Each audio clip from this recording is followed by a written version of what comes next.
Okay. Hello, everyone. We are Team 45, the 3D printer for concrete structures team. This is our Senior Design Expo. Our advisor was Dr. Eshraghi, and our sponsors were the Advanced Material and Manufacturing Lab, as well as Cal State LA's Mechanical Engineering Department.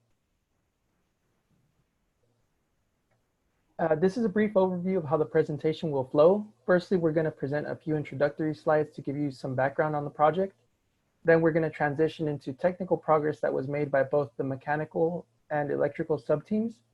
And lastly, a few slides to conclude what we were able to accomplish during the senior design project. Before all else, we would like to touch on the team organization and highlight some key items that each member contributed to. Starting from the left, I am Art Maciel. I am the team lead and also an ME for the project. I contributed the most to the prototype. Second, we have Kimberly Ventura, another ME. She handled all of the SolidWorks modeling and simulation for the team. Next, we have Kamen Lee, who is also an ME. She handled the logistics as well as working on pump research. Next, we have Henry Chow, who is the electrical team lead and also an EE for the project. He managed the firmware code and worked with me on the prototype. Lastly, we have Sergio Rodriguez, another EE. He worked on the power configuration and analysis of the motors. As a team, we all contributed to the gantry design and other aspects. To begin, we wanted to mention some current additive processes you may be familiar with. So starting from the left is what most people think of when they hear 3D printing. It's a process known as fused deposition modeling and prints using material extrusion of polymers. These small scale printers are advancing day by day and becoming more accessible. In the middle, there's a more broad example of material extrusion, which can be used to print other materials such as ceramics. Our partnering team of graduate students is actually using a similar model to the one shown to print and test their concrete mixes.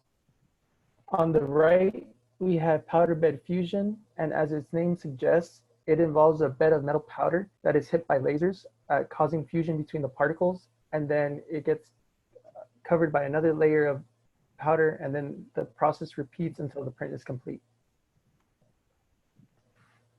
So why are we printing concrete?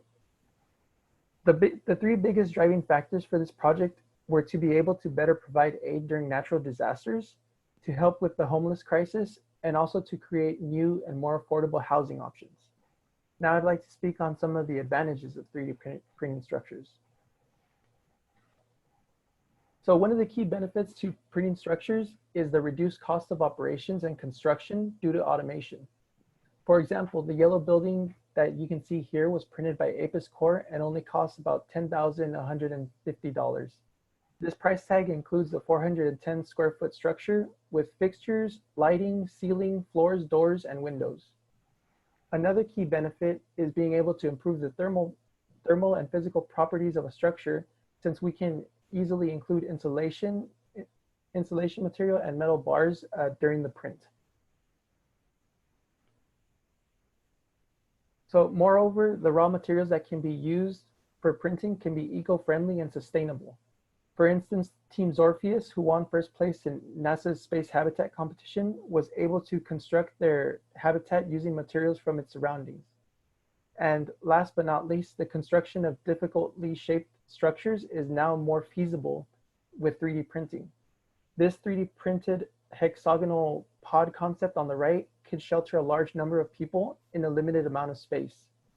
This would be perfect for providing immediate shelters for the most vulnerable parts of society. With that, I'd like to state the objective of our project. We not only aim to design and simulate a mid-scale 3D printer for concrete structures, but we also aim to make the printer affordable and with expandability in mind. By this, we mean that the printer can continually print bigger and larger volumes by extending the frame of the 3D printer. Next, I'd like to pass it over to Kamen to go over the mechanical team's technical progress to date. Thank you, Arthur. In our initial research, we find that most 3D printers out there run on two different coordinate systems, the polar on the left and the Cartesian on the right, also known as rectangular coordinates. We looked at pros and cons of each and came to a few conclusions. The polar coordinate shown on the left here could print large volumes without requiring a lot of gantry parts, which makes it more affordable. And for clarification, the gantry is the moving frame of the 3D printer that guides the extrusion of the material. However, it has a lot of complications when it came to designing the movement, and its stability is also difficult to control. The rectangular coordinate system is popular due to its ease in operations. The ability to utilize different drive systems and its ease in coding was also a benefit. It is, however, constrained in terms of print volume because it could only print within its gantry volume. And speaking of its gantry, you can see from the right image that it requires a lot more material, which would add cost. We finally decided to move forward with the rectangular coordinate system, mainly because of its ease in coding and its smoothness in movement. The extra cost coming from the gantry can be justified as it provides a lot more stability. Following our initial objective, we wanted a printer that has the extendability option to continue printing larger volumes with additional frames. This drawing shows what we were initially considering, which is a printer on wheels or rails. This concept can continually print homes one after the other by simply moving on to the next segment after it's done. This concept was inspired by a current commercial printer concrete called the Vulcan 2. Eventually, we dropped off the rails and wheels of this project as the wobble would be too much of a concern. We made some modifications and we finally came to this. This gantry system. We really like this gantry system because it only requires 7 gantry pieces with one moving frame, with one moving gantry. When we decided on this, after we decided on this, we decided to move on for looking for trusses that make up the gantry system. As we would still like the extendability option, we put a reconstructible gantry frame into high consideration. And so we decided to move on with available trusses that have a good reputation for reliability and strength. This is why we decided to adopt stage trusses. Stage trusses like these are normally lightweight and strong, which makes it extremely desirable. In addition to that, as you can see here, they've been load tested by the manufacturer to ensure its strength of material. Other information given such as distributed load, deflection, maximum center point load is given, which gives us even more confidence in choosing stage trusses. It was much easier to work with stage trusses as they also come with other accessories that make building easier, such as steel base plates for stability and 90-degree corners. Next, we looked at different drive systems that we can implement for the XY axis. After exploring different systems, we find that the best system to move the X and Y coordinate is using the belt system, as it provides all necessary speed, strength, accuracy, and it's low enough cost. After that, we moved on to the Z axis. We found that the most common option are the rack and pinion, ball and screw, and winch and pulley mechanism. We decided to adopt the winch and pulley due to its capability of moving large loads with its accuracy. It does, however, have its own downfalls, such as it requires extra attention to detail due to the changing spool size as when it retracts, which could affect accuracy.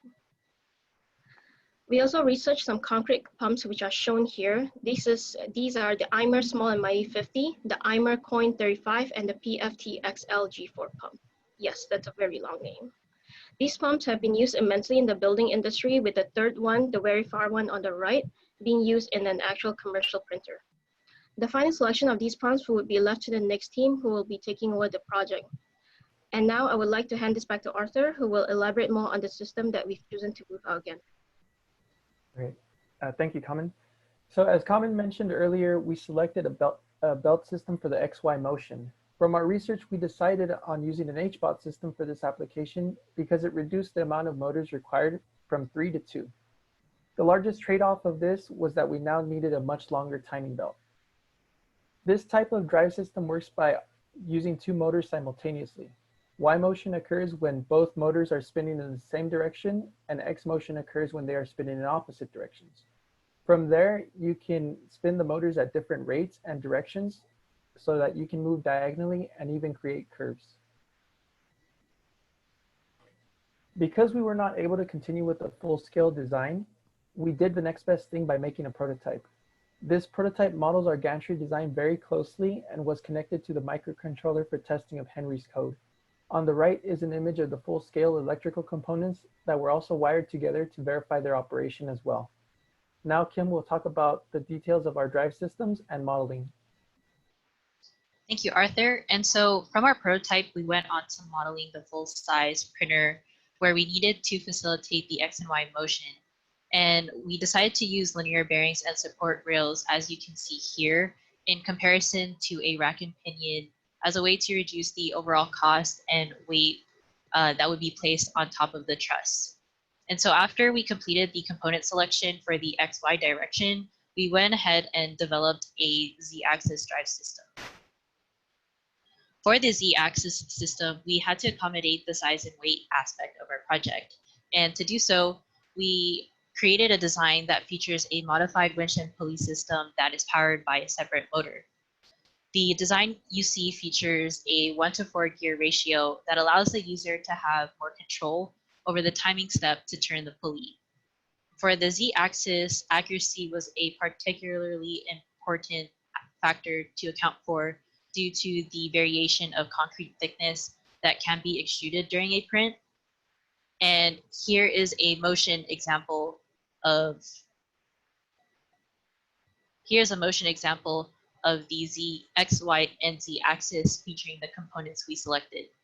The main trusses you see will be built using 10-foot long stage trusses, giving a total print volume of 10 foot by 10 foot by 10 foot. And the HBOT system we selected will be applied to the gantry using pulleys placed symmetrically to facilitate the motion. The other components, including the linear bearings, support rails, motors, and pulleys, will be mounted to the truss using specially designed parts. The Y-axis you see featuring a lightweight design not only directs the Y-axis, but also holds the Z-axis components. As shown in the previous slide, the trusses we selected have a cylindrical geometry, so we had to design a part that would fix our components safely. And to do so, we had to determine if the parts were capable of handling the component weight. And we conducted a load analysis, as you can see here, using a distributed mass represented as the purple arrows. And from our analysis, the parts reached a maximum stress that was within the capabilities of the expected material. And now I'll be handing it over to Sergio and Henry to go over the electrical team progress. Hello, I'm Sergio. I'll talk about the components, calculations, and wiring diagram, while Henry will talk about the block diagram, firmware, and software. These are calculations for linear velocity, angular acceleration, and torque values for various stepper motors to choose a cost-efficient stepper motor. The stepper motor chosen is the one that's highlighted. It is relatively cheap with a high torque value. Stepper motor was chosen over servo motors because they are cheaper and do not need to move as fast in our project. Also was chosen over DC motor because a stepper motor is more easily programmable than a DC motor on Arduino or other programmable devices. These are derivations for the linear velocity and angular acceleration equations. Angular acceleration is the change of velocity for a rotating object, while linear velocity is the change of an object's position in time. The values were used as one of the reasons to select the final motors. A power supply converts AC voltage from an outlet to DC output voltage that can be used to power a system. Each power supply is in series to a stepper motor and a stepper motor driver to provide power to the driver and motors. To connect more than one stepper motor to a single power supply would result in insufficient power to run the motors. It would get very costly to buy power supplies that could supply power to all the stepper motors at once. The stepper motor shown is a large stepper driver that works with motors that have voltage and current values that are shown on the table. A stepper driver is used to move the motor in steps like half step, quarter step, 1/8 step, and so on. The stepping settings can be changed with the last 4 switches by changing the frequency, while the current output of the motor is changed with the first 4 switches. The graph shows the various stepping options for the drivers as well, but as stepping increases, the torque value decreases. Steps are easily explained like a ladder. The amount of steps it takes to get up a ladder equals to a full rotation from the motor. The microcontroller chosen is the Arduino Mega 2560 board and a RAMS 1.4 attachment board. They are relatively cheap and can be easily modified with only the downside of heat dissipation. They are used to send code to the stepper drivers to tell the system how to move. The end stops are switches used to limit the print area. They are placed at the end of the X, Y, and Z axis. The switches are normally closed, which means the switches are turned on when pressed. This is the final wiring diagram. The live voltage is connected to usable DC voltage by the power supplies. Then the power supply units supply power to each connected stepper motor driver. Each driver is connected to a stepper motor. There are stepper motors for the X, Y, and Z axis. The stepper motors at end stops are connected to the RAM 1.4 board. And finally, there is the RAM 1.4 board that is connected to the Arduino board that receives signal from the computer and firmware to print something. Next, I'll pass it over to Henry to talk about the firmware and software. All right, thank you, Sergio. To start off, here we have an overview block diagram of what's needed for this 3D printer work. We could separate this into 3 layers. The bottom layer, everything that's being hardware. The middle layer being everything that's software, which I'll be focusing on. The hardware components designed to be added to this 3D printer will be broken down in 3 systems. One is the gantry with other components such as the motors and drivers. The second portion is the material delivery system to deliver a controllable flow of concrete mix to the print head. Lastly, we have the microcontroller that will be controlling the printer and the material delivery system. The second row is all the software used for this program. The left side shows the CAD software for 3D modeling and CAM software for slicing. The other software portion of is the firmware for the controller of the 3D printer. After combining both of these softwares successively, you could get a concrete print. The next slide. With computer-aided manufacturing and slicing software used for rapid serial host and slicer 3R, slicing, as the name is, cuts your 3D model into slices of layers that converts this into G-code. What G-code is geometric code, or that is numerical code commands used so that the printer knows where to go. It's a language that 3D printers and CNC machines know and understand. This is what allows controllability for the 3D printer. As you can see on the top right corner, you can think of G-code as a 3D Cartesian system. The numbers next to X, Y, and Z represents a point where the print head nozzle will move to. What's neat about the software is also allows to add final touches to your 3D model. For example, the bottom right allows customizable infill patterns. An application of this is when building house structures. This could save a lot of materials needed for inside support.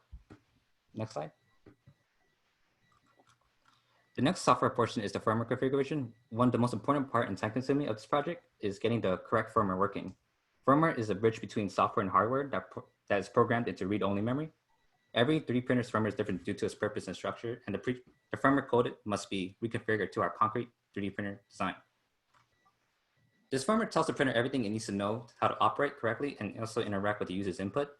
Once complete, this firmware is embedded to the microcontroller. And the right shows the successful adjustments and modifications that is made. In this slide are some of the changes made to the firmware. Due to time, I cannot show all the changes made, but here are some examples of what the firmware looks like. First is the end stop logic. These settings are important because this ensures that the print head does not exceed moving outside its print volume. This also helps set up the homing location and bed leveling. How it operates is, let's take the x-axis, for example. Once it hits the x-axis limit switch, this will trigger and will stop the motor from going any further. I'm using a prompt interface to check the logic is correct.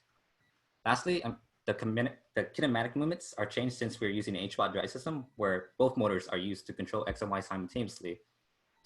We call this core XY. Firmware code is reconfigured so that both motors are moving in the correct direction.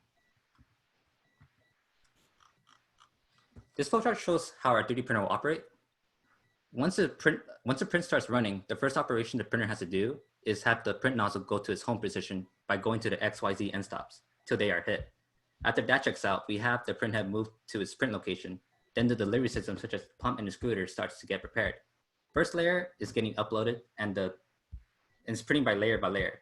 Once it's finished printing layers, this will stop the delivery system from scooting any more makes and will move back to its home position, and this will stop, and this will give you a finished print.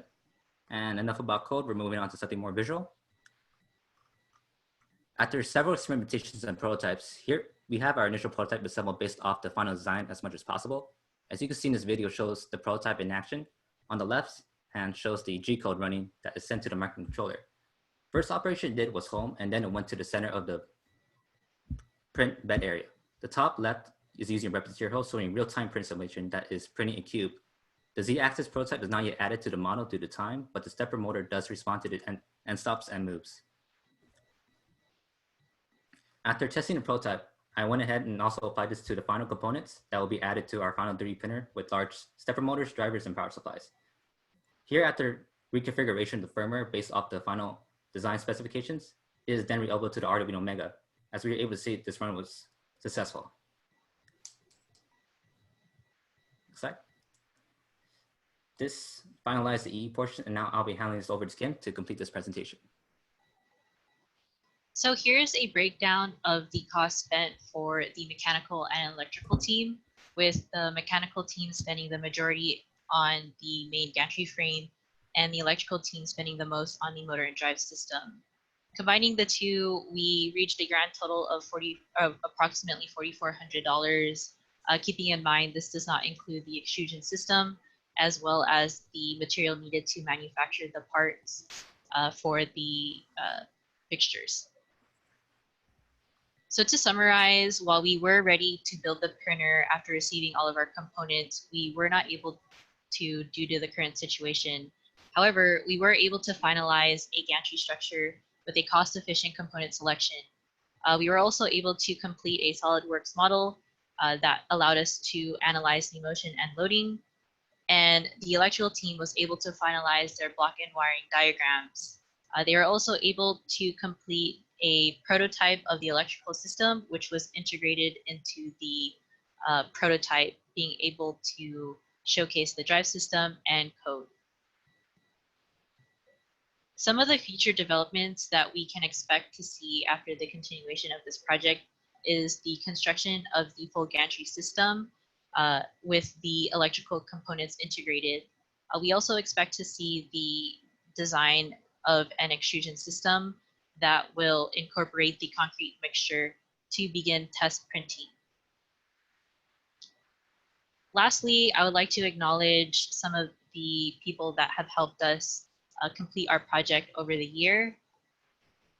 First, we would like to acknowledge the civil graduate students shown who worked very, very hard on the development of a concrete mixture for the 3D printer in the city research lab. This project was really unique in the aspect of how interdisciplinary it was, with mechanical and electrical undergraduate students working alongside the civil graduate students. These students, under the supervision of Dr. Mazzari, were able to develop numerous mixtures, testing different drying rates and adhesiveness shown here. Prior to this closure of the school, they were able to complete the prints you see on the screen. And lastly, we would like to give a special thank you to our advisor, Dr. Eshraghi, for providing us the support and facility to complete our project. While we weren't able to finalize the building, we did progress very, very far with his support. And secondly, we would like to thank Dr. Mazzari for collaborating with the UTC for underground transportation infrastructure to acquire additional funding for the project. We would also like to thank the Makerspace for providing us guidance during the design process, and Mr. Michael Dre for providing us a secure area for the future team to bring our design to life. And with that, I would like to thank Team 45 for all their hard work. And that concludes our presentation. And now I would like to open up the floor for questions. Okay, well, thank you very much. Very interesting presentation. And with 102 people in the room, it's been the most popular presentation of the Expo so far. Awesome. Yeah. I'd like to actually just ask one question. Could you talk a little bit about the sort of the coordination of the velocity of the gantry movement with the extrusion of the material? What sort of algorithms or control did you have to have in that? We plan to use a motor. Initially, it was planned to use a motor, a separate motor, by controlling the pulses. By the concrete team, what they did was they used RPM, and that's what I was originally trying to do as well. But also, they're using G-code to control how fast they want to. Let me rephrase the question just a little bit. I would imagine that the rate that you're putting the material down and the rate that the arm is moving has to be done in a very precise way for the Yes. material to form. Is that correct? Yes. So Did you have any particular control algorithms that you had no, in mind? because the particle for me was to have the XYZ motions correct, but all I did was do research about it, and that'll probably be the future plan to integrate the pump system and extrusion system for inside the firmware. Okay, thank you. Other questions? There's a big crowd. I'll just be sure and unmute your microphone before you ask the question.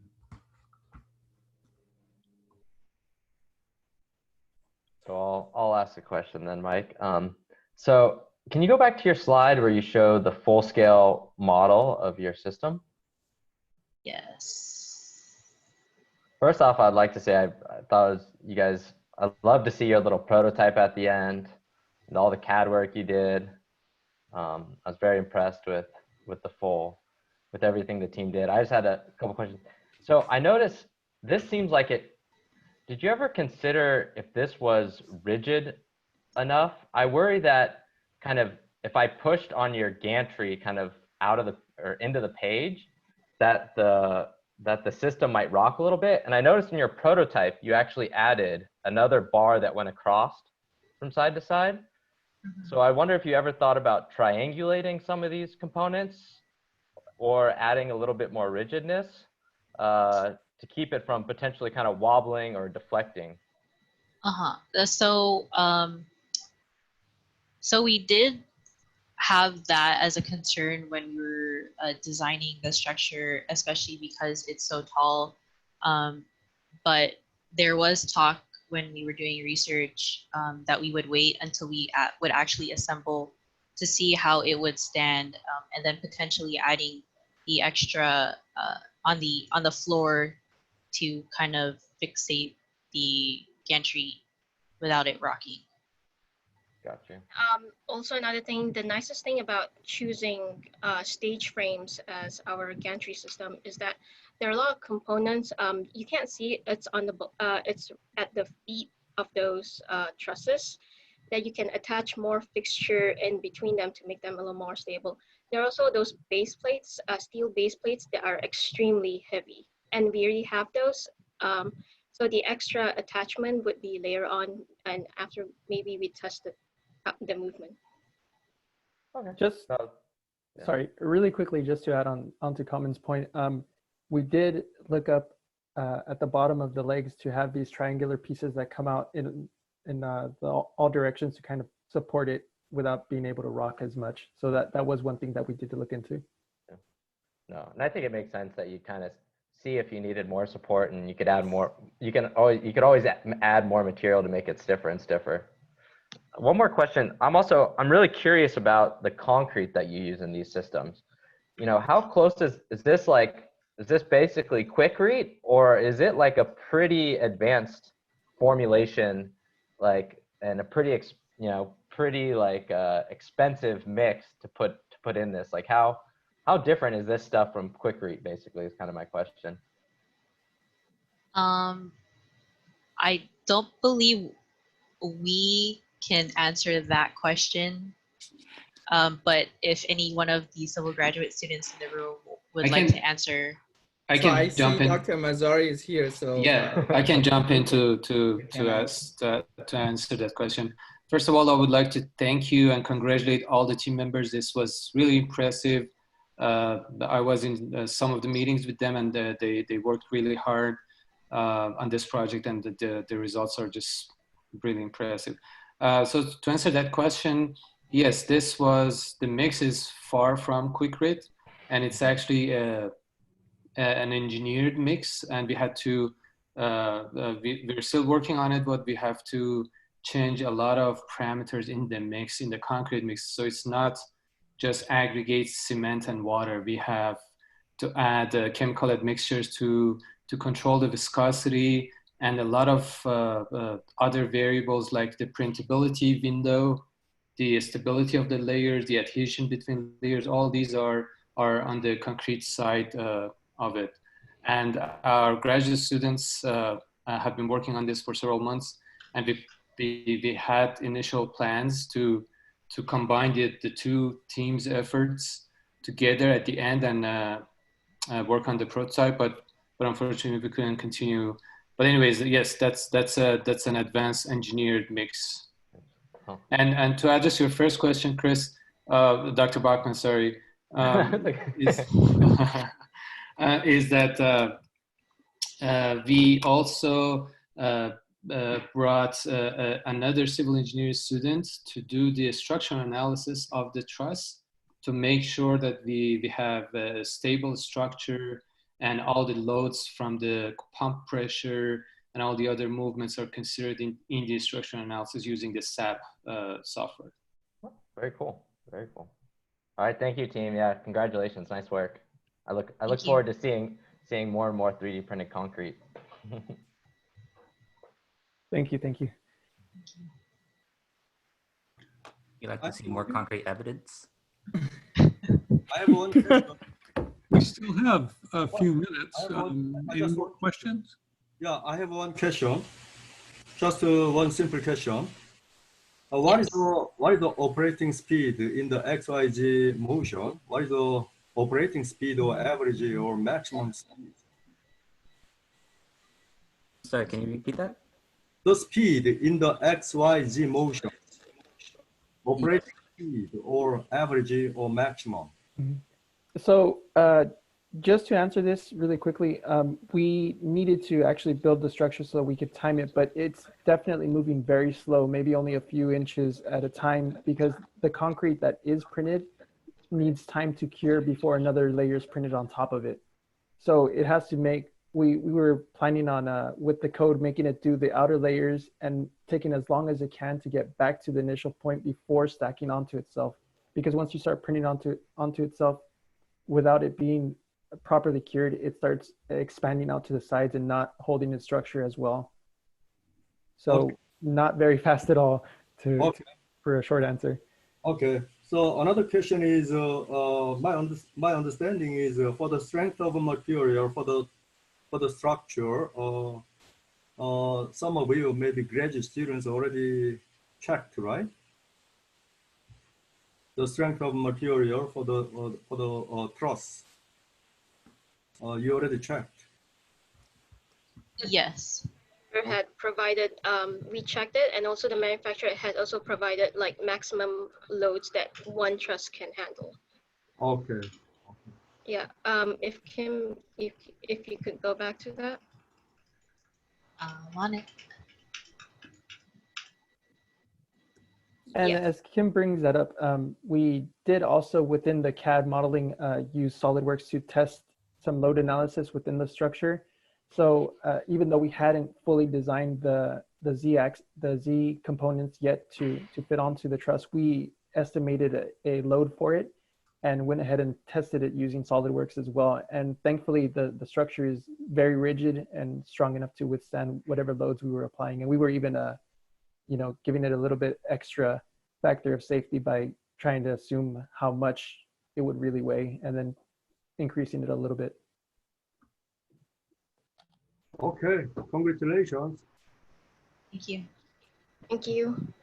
I think we have time for one short question, if there isn't one more short question. Okay, can I ask one, Michael? Go ahead. First of all, congratulate the team. It's a very nice study, actually. You did a lot of things, especially in this specific time. It's difficult to work experimentally, actually. Just quick question. Were you able to make a kind of small building structure with the system? We had began constructing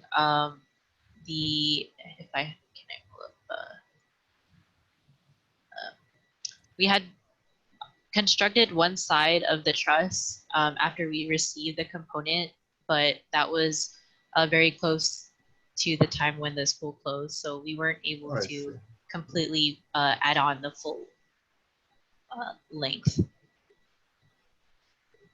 Okay, thank you. Okay. If I may add just something, I just wanted to thank the team again. You know, they did a great job, even if, you know, this thing happened at home. They've been working on this thing since the beginning. They've been very active. You were one of the best teams that I've had during the years. So I just wanted to congratulate you on your great job. And I wanted to thank Dr. Mazzari and UTC and City Center for sponsoring us as well. And I just wanted to let the rest of you know that a couple of these students actually plan to continue working on this project as graduate students too. So they're very motivated and excited about this, and they plan to continue working on it, hopefully after school opens again. Thank you all again, and congratulations. Thank you. Thank you. Thank you. Okay. Well, great job. All right, our next presentation it's a Boeing sponsored presentation, Field of View Detection System. Is the Boeing team here? The student team? Yes, I'm here. Okay, so who's going to be flipping the charts? You can take over control of the screen, share your screen. Albert, you here? Yes, I'm here. I will put up the PowerPoint. Or how does this work? Down at the bottom, it says share screen. If you. Okay.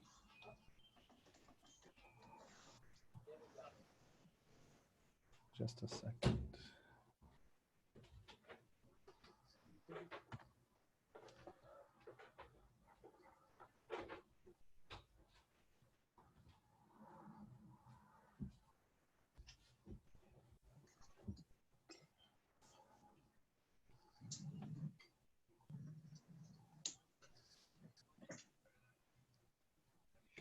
While the team is pulling up their slides, let me remind everybody of a couple things. First off, thanks for being here. This is Expo 2020, Cal State LA's first virtual Expo.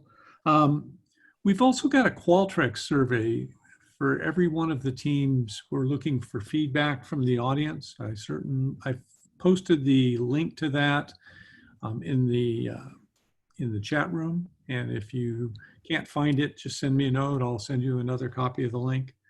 I appreciate your feedback. The students appreciate your feedback. Without any further delay then, let me hand this over to the Field View Detection System team. I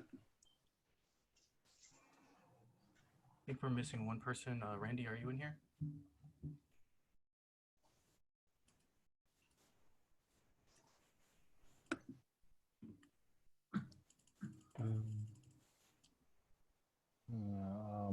He's last, so we could wait or start without him. I see Randy in the room. He's muted. Randy M. Yeah. Okay, that's probably him. So we can begin. Oh, it looks like maybe he dropped off, but he'll come back on. Go ahead. Okay.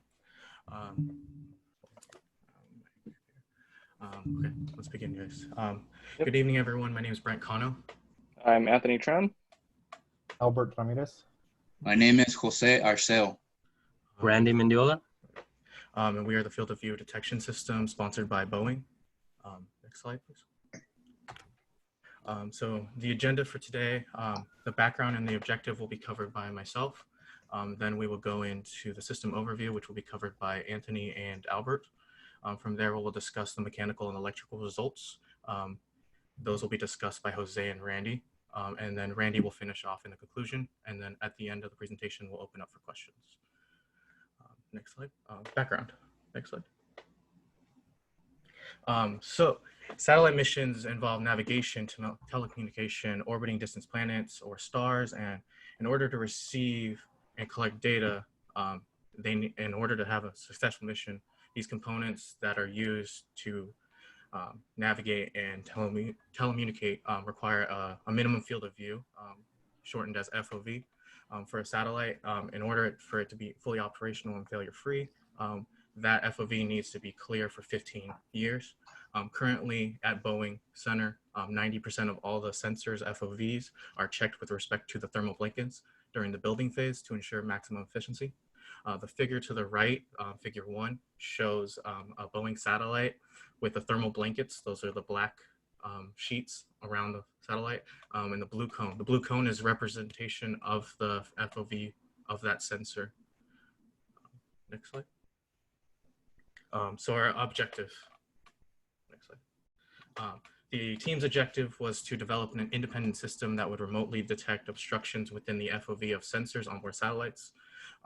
Some of the primary tasks that we accomplished or that we worked towards this year included designing and fabricating a prototype system, developing software that communicates with the sensor and can be used to verify the FOV against a computer-aided design model, specifically in Creo. And then from there, we also designed a test bed for testing hardware and the software. Next slide. So system overview, I'm going to let Anthony continue on with this. Hi, so with the system overview, our final components will be shown here. Next, please. So the first one is our TF mini LiDAR, which measures a distance used to determine a depth of field. Next. And then we have our 2 servo digital high-tech servo motors, which are able to move the LiDAR and the desired FOV. Next, please. And we have our PSOC, which is able to control the sensor and collect data. Next. And lastly, we have our Raspberry Pi, which is a compact computer enabled to write the data. Next. So in order to detect those obstructions, our system needed to be based upon a mathematical model, which is shown on figure 3, which is a symbolic representation. And that includes a revolute and prismatic joints. So by using the LiDAR and servo, the system collects the data measurements produced and transforms those data measurements using manipulator kinematics, which can then be modeled into XYZ coordinates relative to the local origin of that system base. And as a result, this produces a resultant vector arrow highlighted in green. So by collecting a set of data points, obstructions can be detected. Next, please. So how do we take this information from that symbolic representation? So this is represented by our Simpson block diagram shown on the right, using the key components to interact with each other. So the LiDAR and the digital servo motors communicate using the PSOC to make requests. And after those requests are received, it is then written through the Raspberry Pi as a .pts file. And that PTS file can be retrieved using a USB, and then it can be transferred to Creo software. Next, please. So looking at figure 5, this is our concept design of the graphical user interface. And this allows the user to input information such as a save directory, a FOV angle, and configuration files. And it also used for data plotting as well. Next, please. So for our system requirements that you see here, our final model complies with majority of the requirements except orientation. Most of these requirements were verified through design, while others were verified through analysis and testing. The only component was the orientation, which did not comply due to time constraints. However, a concept was in the process of a development as a separate system. And for the tolerance and detection size, in order to meet those requirements, a precision of ±1 degree and with a minimum of 1 inch was required. And this was done through choosing our components. Next.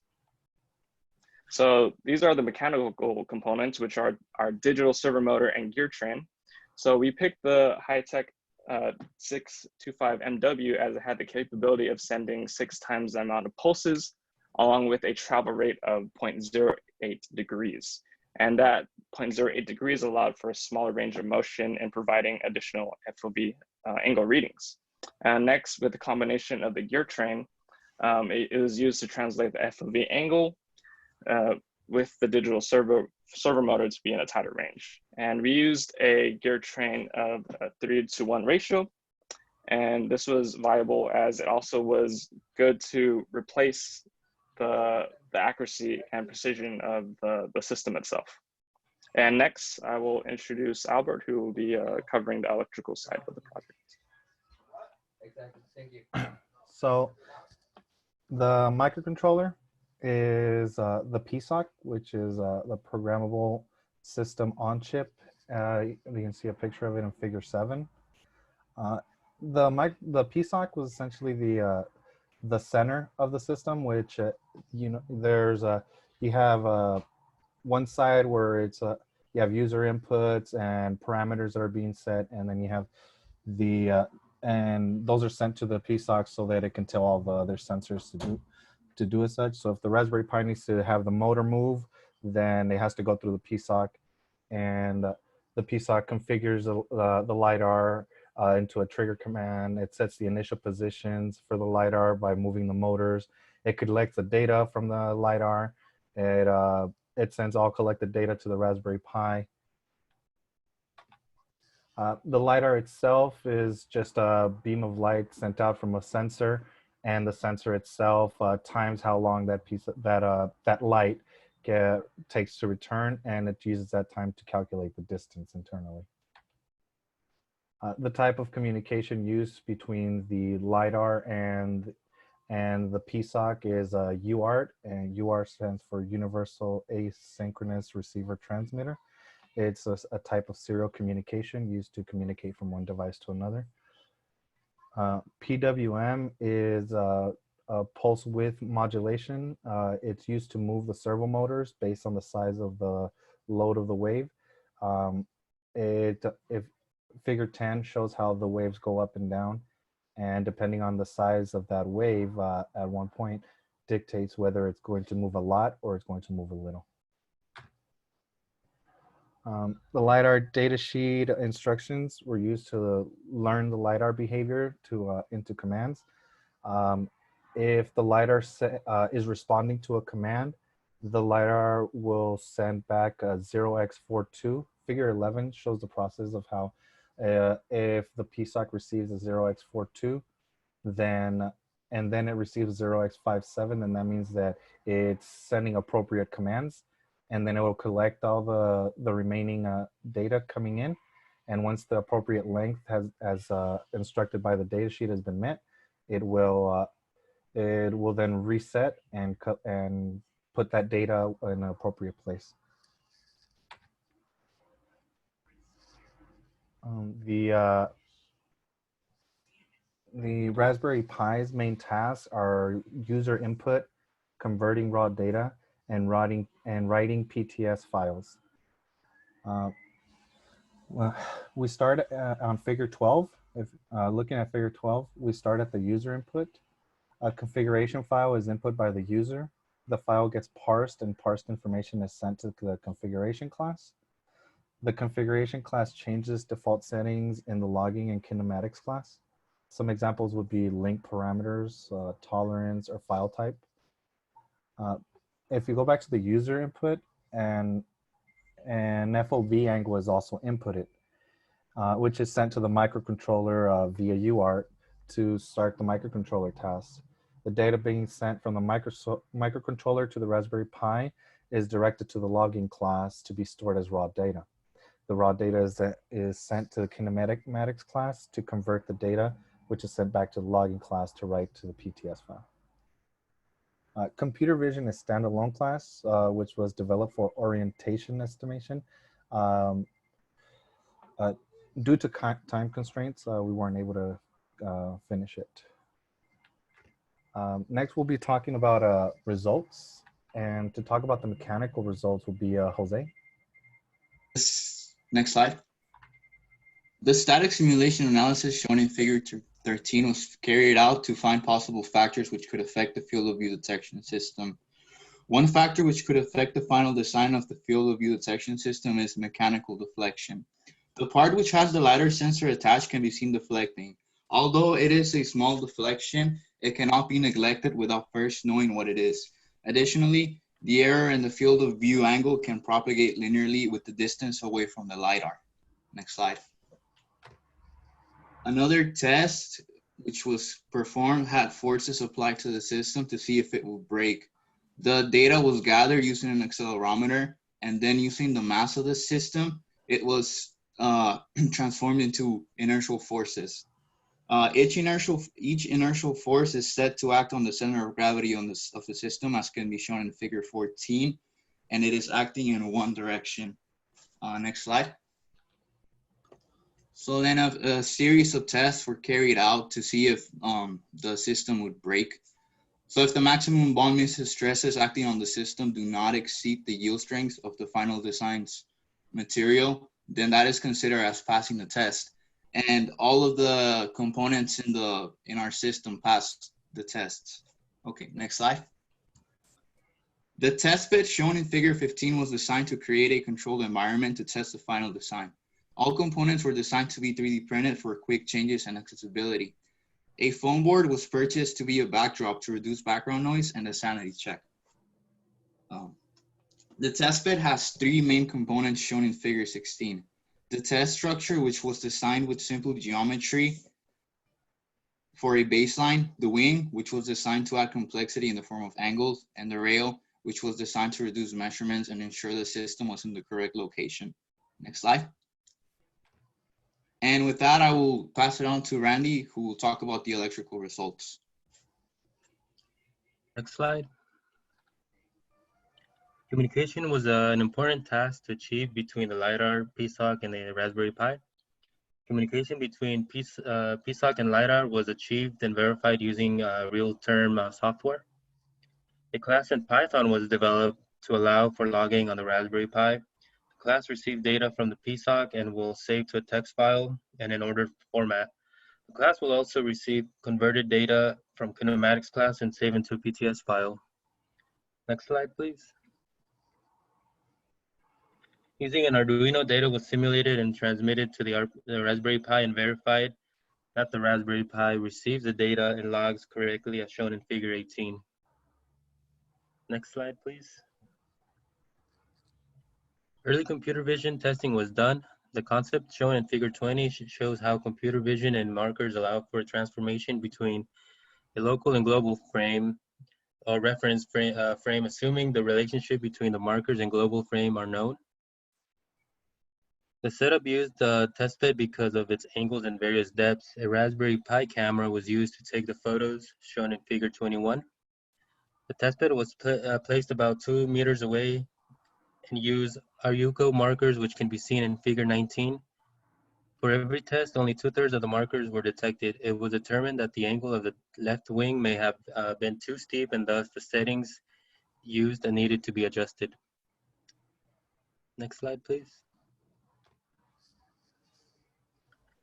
Due to the team being multidisciplinary, the team developed new strategies to progress the project.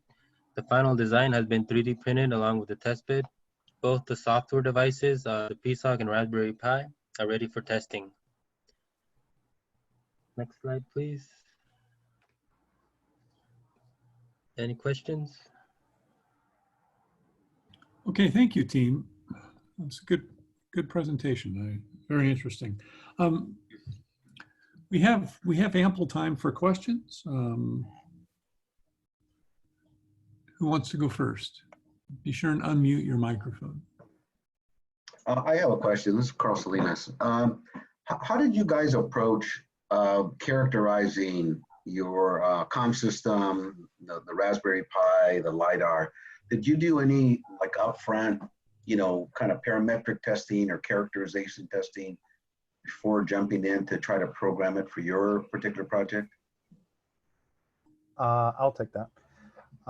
Yes, initially we tried to do a test with the Raspberry Pi and the PSOC just to see if, more of a compatibility, see if they're able to send one to another. So we start off with sending just like practice data, just like I'm going to send you this, and then I'm going to send you this, And we did some testing like that at first, and from there we just started starting with flow charts and diagrams just to get everything together before we started coding. Okay, good. And did you experience any real show-stopping difficulties with the coding part, or was it just a matter of kind of becoming familiar with the coding language and putting it in the right format and sequence? It was a combination of getting used to not just coding, but also dealing with like a with what is it, like tools that come into a certain type of microcontrollers.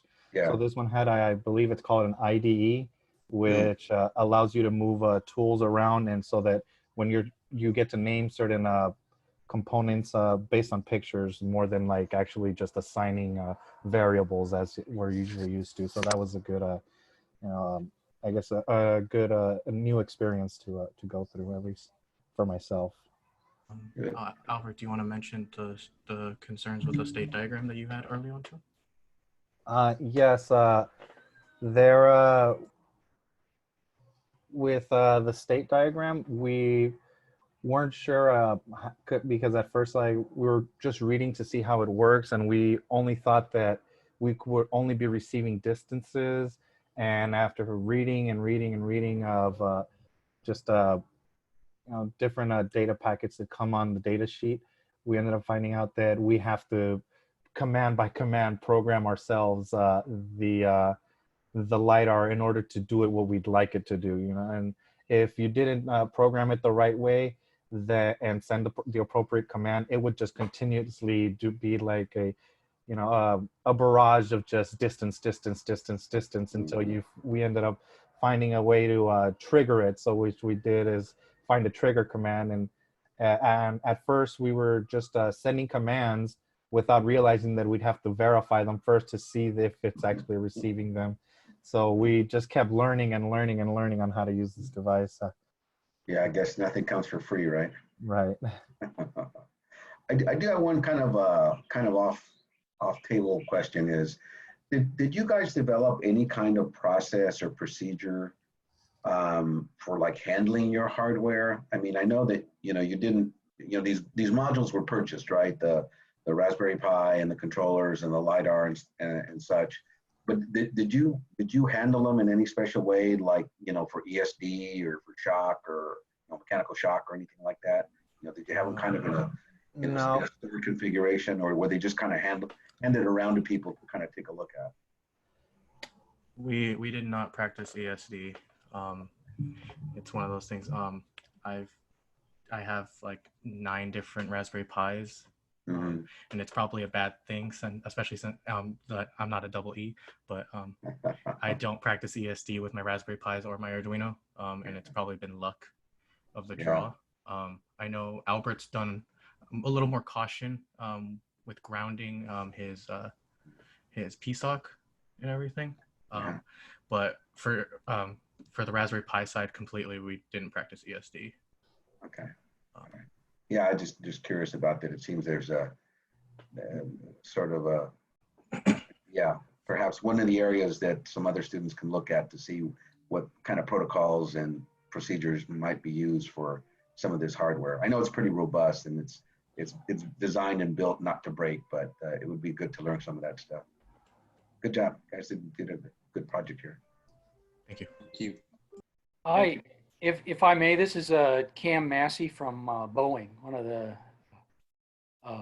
of the team members on Boeing's side, and I just wanted to comment that I thought that this year the team had pretty ambitious goals, and leveraging that, they were able to, I think, come up with a very good architecture and perform some very valuable concept validation. We're very happy about it, and certainly we'll be hoping for a chance to push this project forward next year. Well, that's very good to hear. We'll be talking maybe next week. Other questions?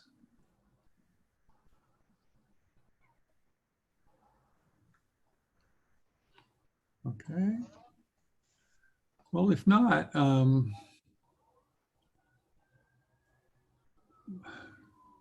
what do you guys think is the next big steps that you've got to take in the implementation of this? Our biggest, what would be the biggest next step for the project would most likely be integration testing.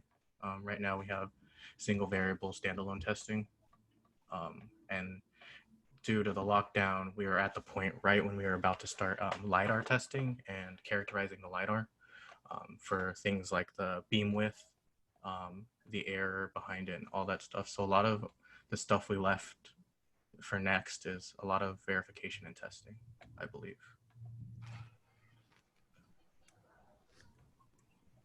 Okay. Other questions?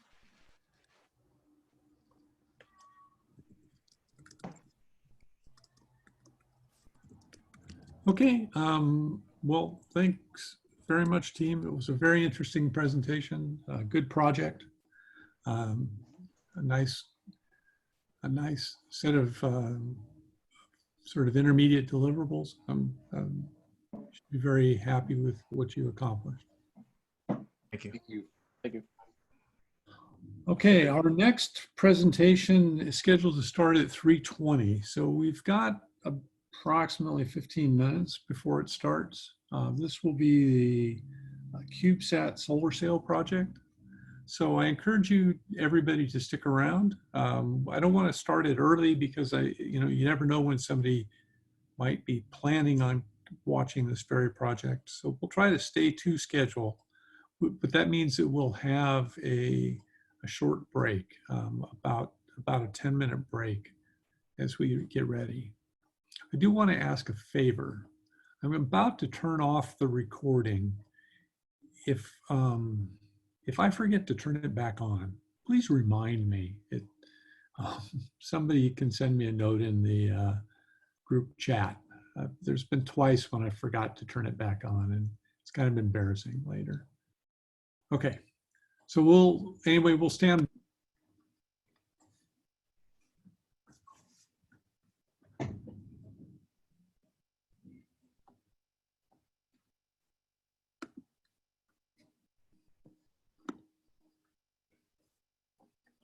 Okay, welcome back.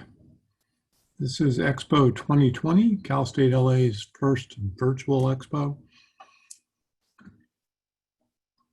We're about halfway through our session this morning, or this afternoon. The next presentation is going to be from the CubeSat solar sail team. We'll get started in just a minute.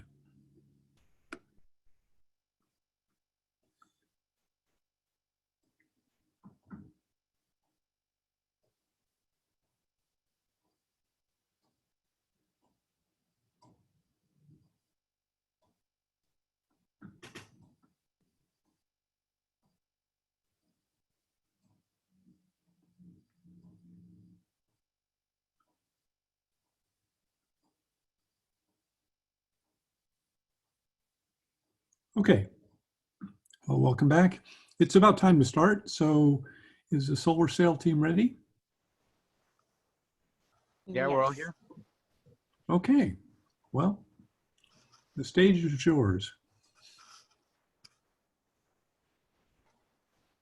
So good afternoon, everyone. We are the CubeSat Solar Sail Deployment System team, team number 10. My name is Ariana Fatahi. My teammates are Joanna Sanchez, Brandon Brownell, Luis Medel, Ahmed Basfar, and Adrian Morales. And today we'll be presenting our final design review. So first and foremost, we'd like to thank our advisor, Carl Salinas, our sponsor, Professor Thorburn, as well as the Eagle Rocketry Club, CubeSat organization, and Dr. Neely for all the guidance and support that you've provided this past year. Our agenda today will be divided into 6 sections. I'll first be going over the introduction and the project overview, and then pass it on to my teammates, Joanna and Brandon, who will be discussing the structures, materials, and mechanisms of our CubeSat. Then Luis and Ahmed will go over the payloads of our system, as well as the data handling. And lastly, Adrian will conclude our presentation with the power distribution and some final remarks. So first, I'd like to go over some background information about CubeSats. The CubeSat is a miniature satellite, and as shown here in the image, they are essentially boxes with fixed dimensions, and its components, or its payload, are chosen based on its mission. And the standard unit, or U, is a cube with side lengths of 10 centimeters and a mass of 1.3 kilograms. And because of their modular structure, these 1U CubeSats can form larger configurations, such as a 2U, 3U, and so forth. Also, these capabilities of the CubeSats are similar to that of traditional satellites, and in combination with their lower production time and cost, CubeSats have become a popular alternative for space exploration. Currently, there is a variety of propulsion technologies that are available for CubeSats, and one of these is solar sail technology. And the advantage of this type of propulsion is that it uses the sun as an infinite power source, making the CubeSat capable of long-range missions. And in our project, this was the propulsion method that we went with. And so when sunlight strikes the surface of our sails, momentum would be transferred to them, enabling our CubeSat to move throughout space at constant acceleration. And as shown here in the animation, the sails are supported and deployed by structures called booms.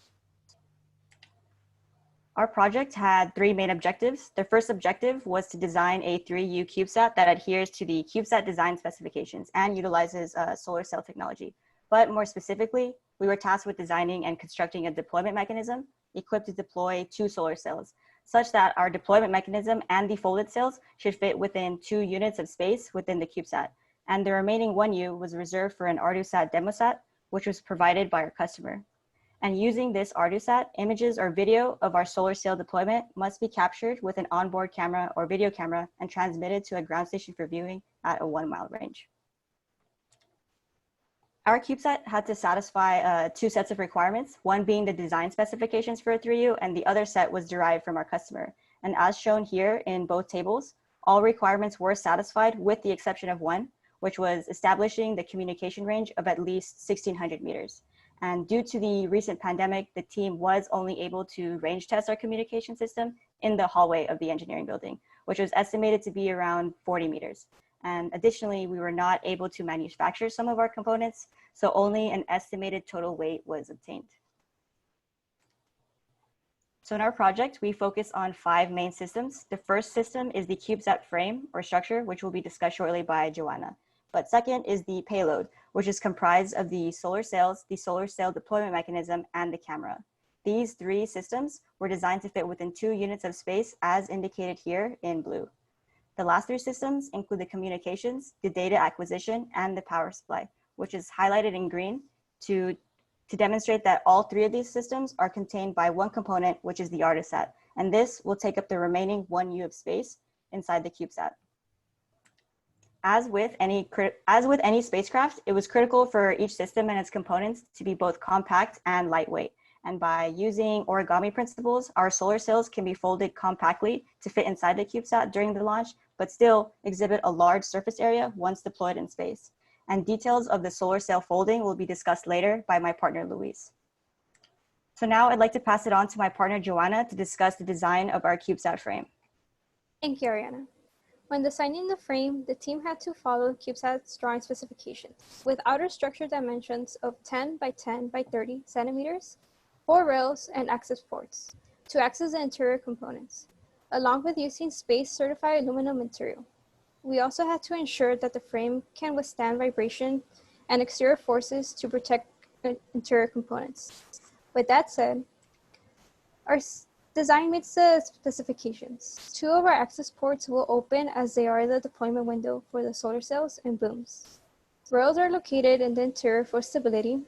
The team decided to use aluminum 6061 T6 for the structure because of its high strength and cost efficiency. The thicknesses were decided to reduce the weight of the frame, but still managed to be resilient. One of our requirements came from the Eagle Rocketry Club and CubeSat organization, where in the distant future, the CubeSat is to be deployed out of the rocketry's vehicle at a height of 30,000 feet with a force of 32.4 newtons. A finite element analysis was done to ensure that the frame will not experience unacceptable stresses during deployment. Result stresses are below the yield strength of the material, assuring a safe deployment. Here is a schematic view of our CubeSat. Because of the size constraint, our electrical components are located in the bottom for power and communication, and top for sensors. Our mechanical components are in the middle, being our drum and motor. Acrylic material was used to prototype our structure, but due to COVID-19, the team was unable to finalize the structure using aluminum 6061. Now I'll be going over the deployment mechanism. An important component of our deployment system is the drum, where the carbon fibers will be wrapped around to deploy the solar cells with the help of a servo motor. Our deployment mechanism consists of solar cell housings to store the cells. The drum has adapters and top hats attached to prevent the booms from unwinding vertically. The rollers will help guide out the booms and drum as the drum rotates with the motor. There are ports on the plates to allow wires to pass through and prevent interference with the system. A lathe and a laser cutter machine were used to manufacture the deployment mechanism. Again, due to COVID-19, we were unable to use the proper materials to manufacture parts except for the drum. Now, my teammate Brandon will be going over the deployable booms. Thanks, Joanna. So the requirements for the success of the deployed booms were determined based off of our previous senior design projects. The combined length for our 4 booms was to be between 1 meter and 2 meters in deployed length, where a volume for the deployment assembly and our 4 booms was limited to approximately 0.001 meters cubed and at a weight of approximately 1 kilogram. The weight of all 4 booms combined was to not exceed 0.15 kilograms to ensure that the weight could be evenly distributed to the rest of the assembly, such as the drum, motor, the solar cells, and their stowage housing, as Joanna had discussed earlier. And then finally, the material selected had to utilize a lower coefficient of thermal expansion, had a higher specific strength value, and it had to have bistability than the previous material used, which was a rolled steel spring tape found in everyday measuring tapes.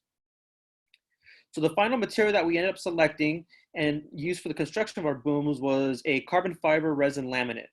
A plus minus 45 woven biaxial carbon fiber cloth was infused within a resin matrix. The material in the middle was an alternative for next year's project, which is used to increase strength when the deployed length was to exceed 2 meters and if Boeing began to take an effect.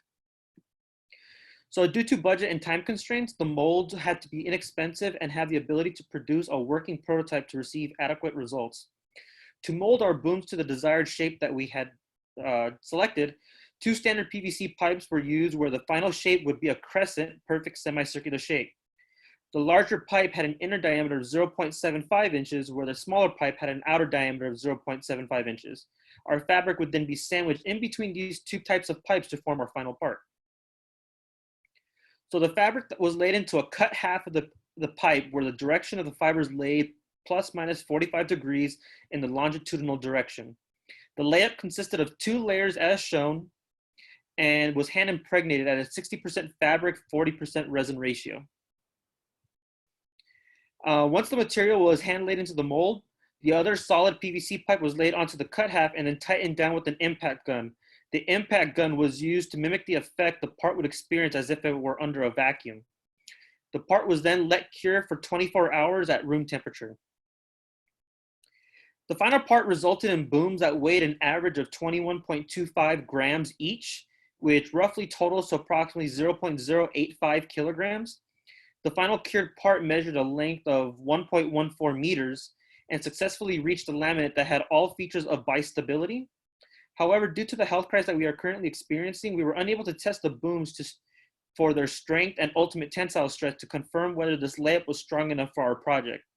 So now I'd like to hand it over to my teammate Luis, and we'll speak on the solar cell portion of our project. Thank you, Brandon. Further going off what Ariana had discussed, continuously generated acceleration is inversely proportional to the mass for a given thrust force. Solar cells are required to be lightweight while still maintaining rigidity. Therefore, quantitative requirements had to be met for the solar cell under each subsection of material, folding, and propulsion. A high reflected coating was desired. The higher the reflected coating, the more photons you will have bouncing off the cell and transferring their energy for propulsion. A low coefficient of thermal expansion was required. Since the solar cells will be hit with radiation and heat, the CTE has to be small to minimize the expansion of the material. A low crease indicator was desired. As the crease indicator increases, the efficiency of the solar cell membrane minimizes. This is why we want a minimum crease indicator. There had to be no focal point. Any convergence point will cause the solar cell to tear at the focal point due to the concentrated stress and strains from the booms and connections to the storage house.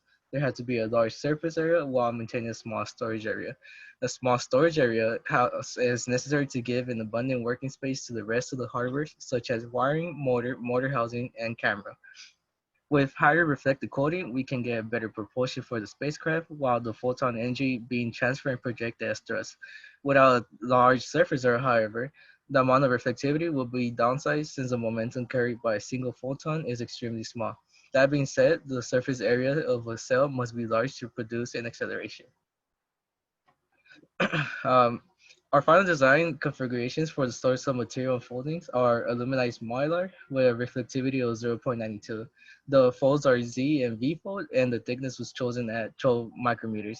The crease indicator for V and Z fold are 0.52 and 0.37. The stored area is 68.43 centimeters squared, while in comparison, the deployed surface area is 12.6 times 10 to the third. A graphical validation of our decision to move on with 12 micrometers is seen in the figure. Through empirical calculations, the acceleration was found through the material's density, volume, and mass, calculated from thicknesses and forces from photon pressure acting on the solar cell for given dimensions. As thickness increases for the solar cell, it will require more reflectivity of the solar cell to get higher acceleration to move the system. This can be seen as the thickness is moved from 12 micrometers to 13 micrometers. 12 micrometers meets an optimal acceleration to move the system for our mission and capabilities. From analysis, the following conclusions were made. The lighter the mass, the less energy is required. The lighter the mass, the more acceleration you will get for the system. The lighter the mass, the less orbital lifetime you will receive. This is vice versa for heavier masses. Solar cells are not limited by reaction mass and provide continuous acceleration, reduced only by the lifeline of the lightweight film in the space environment and distance from the sun. Now I will be handing it off to Ahmed to discuss our deployment camera. Thank you, Luis. So one of the main requirements of the project is to capture the deployment of the solar cells using an onboard camera. So my team and I have selected a 2 megapixel camera module. We have chosen this specific camera for its high resolution, lightweight, and most importantly, its Arduino compatibility. The module takes in 3.7 volts to operate and can produce a 10 frame per second video output at a resolution as high as 1080p. The module uses I2C interface for sensor configuration and SPI for camera commands and data stream. And since we have to capture solar cells that are around 2 meters wide, we had to replace the original lens that came standard with the camera in order to cover and capture the whole surface area of the solar cells using a wild field view lens. The field of view is also called the angle view, which is the shooting range that can be viewed by the lens and is usually represented in degrees. Since solar cells are not directly in front of the lens, lens selection had to be done practically. Therefore, the team had bought a set of lenses varying from 10 degrees all the way to 200 degrees and tested 5 of them individually. And we came to the conclusion that our best options are the 140 degrees and 160 degrees, as you can see in the picture. But we're leaning towards 140 degrees for its low distortion from the size. This lens has a 140 degree horizontal field of view and 185 degrees diagonal field of view, which is ideal for our situation. And now I'm going to talk about data handling and transmission. This flow diagram illustrates the path for both data and power throughout the system. However, I'm going to walk you through the data part of it as my team member Adrian will cover the power part. Our microcontroller, which is the which is the brain of our system, is an Arduino derivative that is called Cduino. It uses Arduino's hardware, but provide different features. It has 4 I2C connectors, 2 of which are mounted on the external shield. The microcontroller will send commands and process data to the side components, such as the camera and the spaceport. The spaceport is a compact sensor board with a diagonal length of just 42 millimeters. It has a collection of 9 sensors that can gather 20 different values, such as heat, pressure, altitude, magnitude, orientation, and sensitivity to light. These values are going to be useful in case we launch into space. Then the servo motor is going to receive a PWM signal from the Cduino that controls the speed and the rotation of the motor, as well as the duration of operation. And then we have the COM system. So our COM system is XB transceiver modules, which have a frequency band of 2.4 gigahertz, and then outdoor range of 1,200 meters. So after the camera and the sensor board finish capturing the data will be transmitted through the COM system to the ground station, and also saved on an onboard SD card as a reference. And now I'm gonna be passing it down to my team member, Adrian, and he's gonna talk about power management and distribution. Thank you, Ahmed. Good afternoon, everyone. So our system's power begins at the battery pack. The battery pack consists of 3 18650 batteries at 3.7 volts with an approximate capacity of 24.5 watts. Our battery feeds power to our system's power manager. This power manager behaves as a step-up converter for voltage, converting a 3.7 volt input to a 5 volt output. The power manager also offers a myriad of safety features for our CubeSat, including protections from overcharging to reverse current to short circuiting. Power is then fed from our power manager to our Cduino microcontroller, and from the Cduino to our CubeSat sensors and payload elements. This is how our system's power is distributed. I will now be going into the system's power consumption. We understood that a 360-degree continuous servo motor would be the most appropriate motor for our deployment mechanism because of the high intermittent torque and its ability to precisely control velocity. However, an exact model of the servo was not decided upon because of COVID-19. Additionally, we understood the necessity for the sails to be deployed at a slow rate. Through preliminary calculations, we were able to determine that the deployment length of 3 minutes would ensure that the sails are deployed uniformly and are not at risk of tearing. Here's a brief overview of our mission timeline.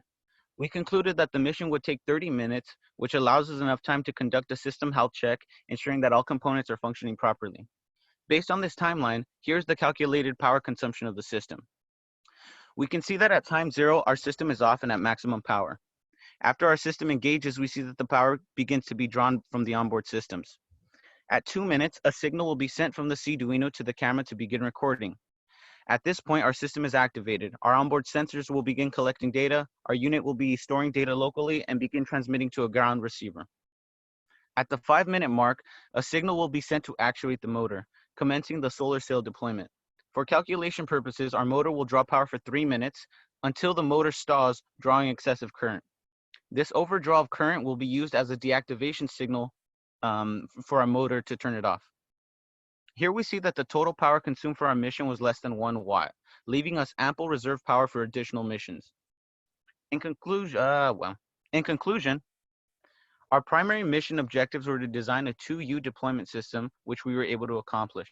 However, due to COVID-19, our 2 other objectives, including visually capturing the deployment process and establishing communication with the ground station at a range of 1 mile, still need further work.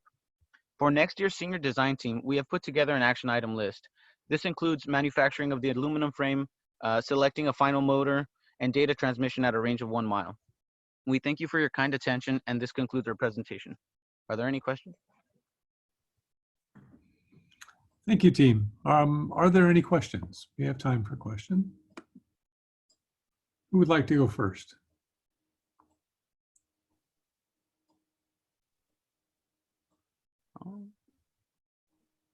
You sure? Before any questions get asked, I'd like to congratulate the team. That was a very well presented paper.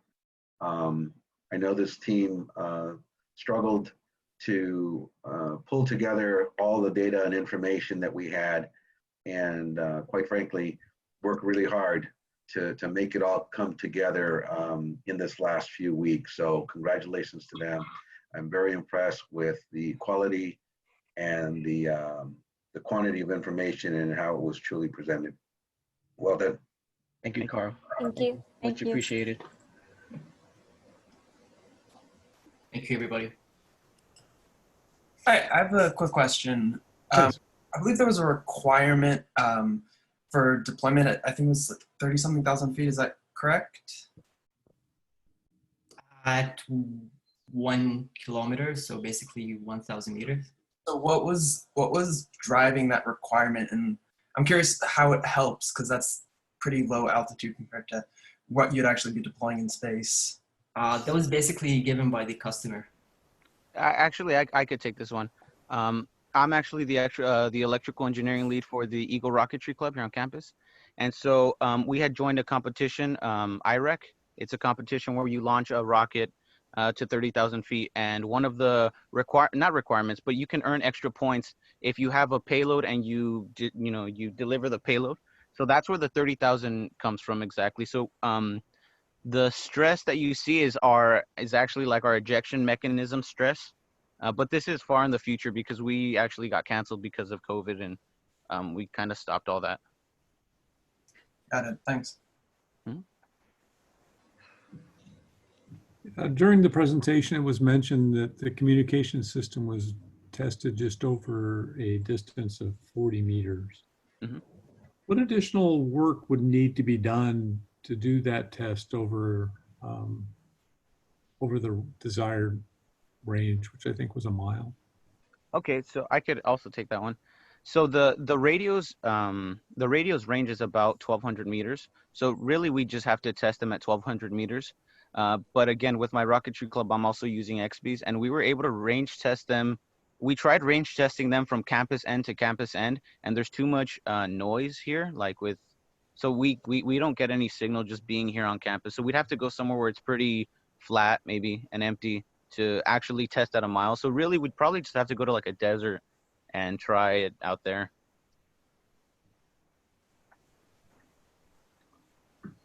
When you say noise, what do you mean precisely? So with my other team, with my rocket team, we have the exact same radios. We have the exact same XBs.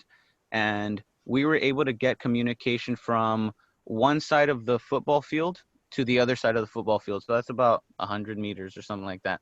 But as soon as we went on the, like from Simpson Tower all the way down to like the cafeteria, so that big long stretch, we tried testing it there and they just don't talk. And we had like a high gain antenna pointed directly at it, and we couldn't like establish communication there. So we figured that if we had a flatter space or maybe a place where there's less interference, that we could communicate with those.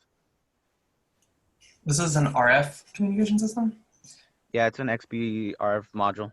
What frequencies are you transmitting at? 2.4 gigahertz. Okay. I like the video of the deployment of the boom. It looks like it just naturally just deployed very, very quickly, but you're going to roll this out slowly. Is that correct? Mm-hmm. So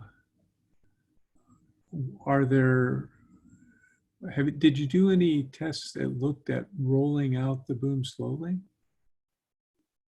So, oh, hey, Mike, this is Brandon, by the way. So basically, the reason why it deploys in this state so fast is because we are doing it the opposite way. So as you can see in the photo to your right, when it is in its coiled state, it is completely stable.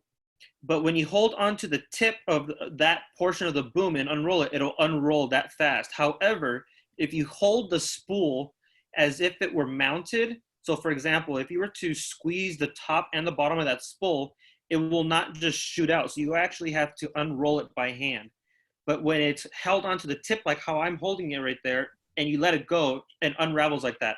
So we knew that when we put this into the spacecraft, specifically inside the deployment mechanism, we knew for sure that it would not unravel by itself due to the effects of bistability that the material had.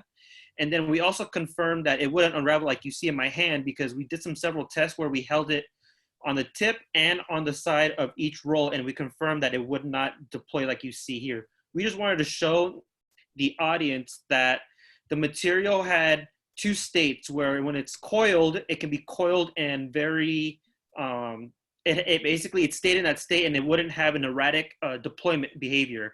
Whereas when the boom was deployed, as you can see now, it has a completely different structure, and it allowed a perfect solid structure to hold our solar sails. So to answer your question, we did do tests, and we did confirm the fact that we could actually roll this up inside of a cube without it automatically deploying on us. It would stay in the coiled state like you see on your right. Thank you. That's very informative. Are there other questions? I have a quick question regarding the boom. Okay. So I don't know, did you mention about how much force the boom can hold, like if it was able to withstand the weight of the solar sail?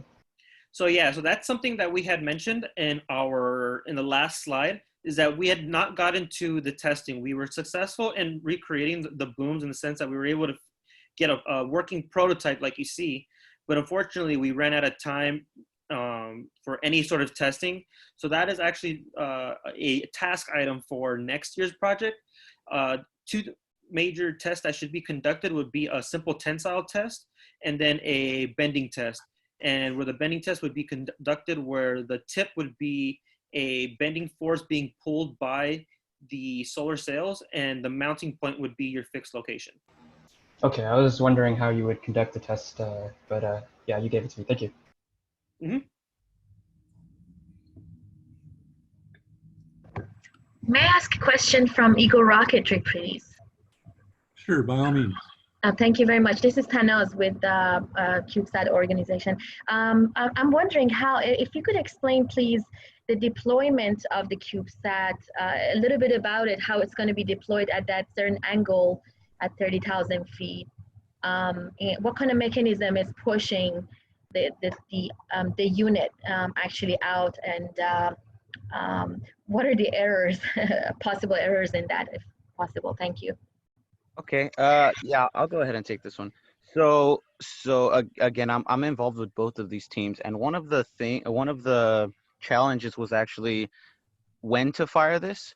So you have like a parabolic trajectory, and at the peak of the trajectory at the top, we're gonna fire a drogue, which is a smaller little tiny parachute that stabilizes it so that it becomes like more vertical, so that's falling vertically, and then much closer to the ground we deploy a main. But so we wanted to catch it right after that peak, so when it's coming down it should be stabilized vertically, and then we were going to use like well, we had a couple ideas. Well, we were going to use a plate, basically a spring-loaded plate to just with latches to actuate. So when we actuate the latches, the plate is already spring-loaded, and it will just like fire out of a little window that's on the side of the rocket. That was our main design, and we actually didn't get to that point in the rocketry club. So that was the main going kind of how we would deploy it. Excellent. Thank you very much. Yeah, of course. Other questions? We also have some questions in the chat. So if you would like to speak on behalf of the individual who asked the question, please, Mike. Oh, okay. All right. From the chat room, I see Stephen Chung asked, how long will the batteries last? Oh, I'm sorry. I replied to that question, but I didn't see that I sent that response personally to Carl. Sorry. But yeah, so the batteries, so for a 30-minute mission, we consumed about 0.84 watts, which is not a lot. And when we received our CubeSat, it came with 3 battery cells. So it was about 24 watts. So that's about 24 missions before we need to recharge the battery. So we have a lot of reserve power. So the battery should last like 12 hours, something like that. Okay. Jason asks, what's a crease indicator? Go answer that one. So crease indicator is basically an indication for, as you can see in the image, is for those wrinkles. Those wrinkles have some indentions in the solar cell, and the higher the indentions and the more wrinkles you have, the less efficient your solar cell will be when creating thrusts for the system. So the higher your crease indicator on the scale 0 to 1, the less efficient your solar cell will become.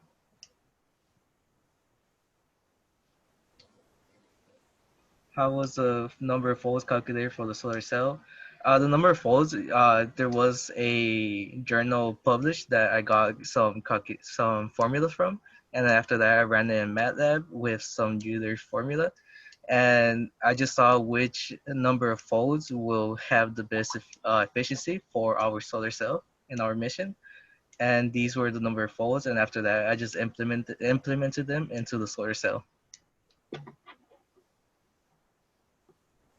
Okay. It was also asked, how is the sail attached to the boom?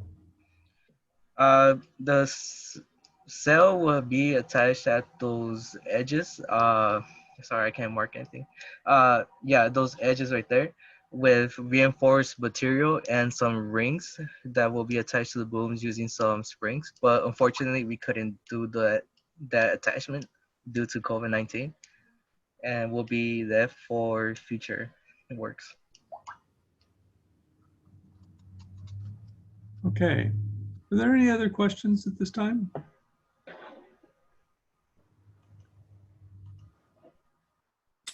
If not, well, let me thank the team. It was a good presentation. Obviously, a lot of work that was done. Congratulations. Thank you. Thank you, everybody. Thank you, Professor. Thank you. Thank you. Sorry, guys. Thank you for attending. Oh, I think, is there more questions? No. Somebody was just asking me, I will post a link to the survey. I'll do that right now so that everybody can offer feedback on this presentation and the others. Our next presentation will begin in about 5 minutes. This will be the Stirling engine design. So that's scheduled to start at 4 o'clock.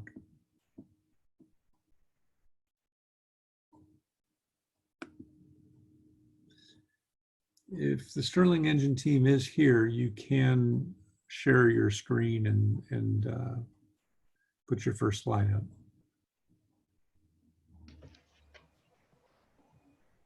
Thank you.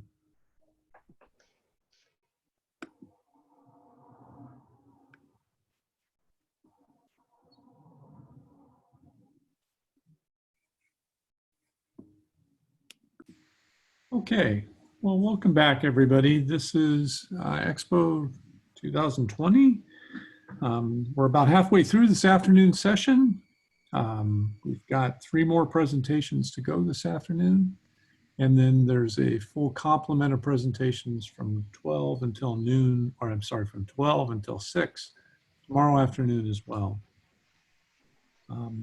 At the end of every presentation, we have a Qualtrics survey for you to fill out. The link to the Qualtrics survey is posted in the chat room. If you need another copy, just let me know and I will be happy to send you a copy to the link. The students and I both appreciate the feedback that you provide with regards to the presentations. Our next team is the Stirling engine design team. Are you guys ready to go? Yes, we're ready to go. Okay, well, take it away then. Hi everyone, my name is Mohammed Al-Harthi. I'm a mechanical engineering student. We're the Stirling engine team. Our advisor is Dr. David Schaller, and our client is Dr. Jim Coe. So today I'm going to be talking about the team breakdown, introduction, project requirement, structure, and WBS.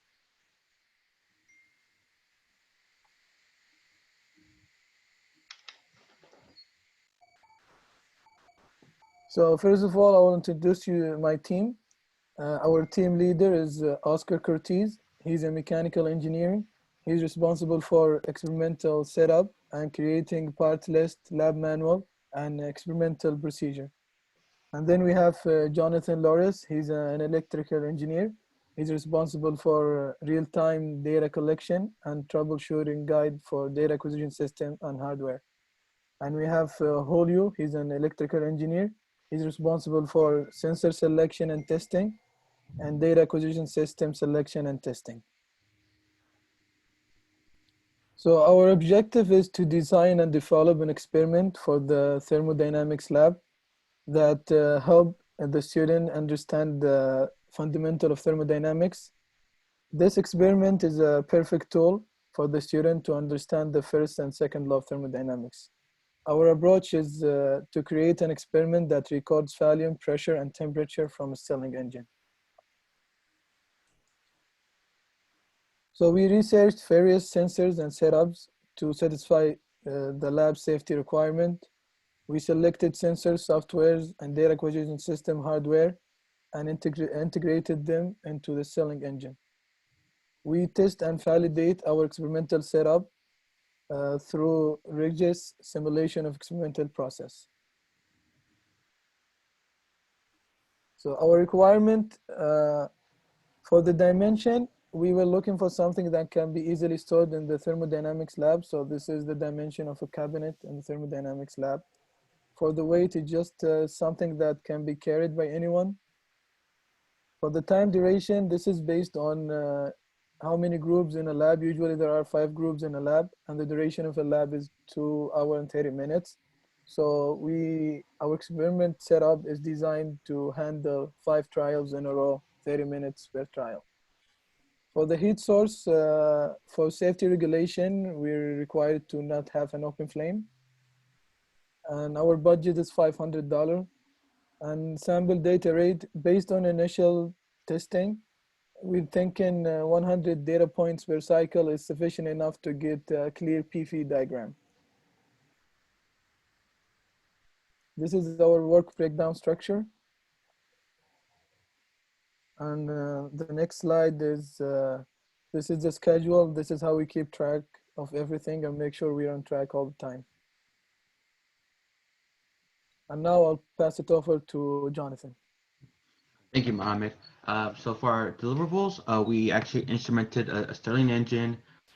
We created lab manuals describing experiments that can be performed with current setup. We also created some troubleshooting guides and wiring guides and part lists along with CAD files. And lastly, we created a final report describing the development process of the project. So with our lab manuals, not only did we create the experiments, but within the lab manual, but we also created the theories and parts so the students have a better understanding. Within this troubleshoot guide, as you can see in this slide, we have troubleshooted that are with the software, hardware, and sensors. And we created this so if the professor comes up with the issue, he can easily check the troubleshooting guide and know how to fix it. And lastly, it would be the wiring guide. So with the wiring guide, what we did with that one is in case if the wire comes out from a pin, they know where to plug it back in. And what we did to make it even easier is we physically labeled the wires to what pin it's supposed to go to. And as you can see here, the Stirling engine is both the one that we used during our testing. As you can see, some of the criteria that we have here: the flywheel, the piston, the displacer, and then the cold plate and the hot plate, which makes what creates the pressure. And now I'll be talking about the sensors, and the sensors that we used were the pressure, position, and temperature. So with the pressure sensor, you can see the one that we chose for this project. It's highlighted, which would be the MPVZ5010G. This is a pressure sensor. Its function is through a piezoresistive transducer, which converts the force or pressure into voltage.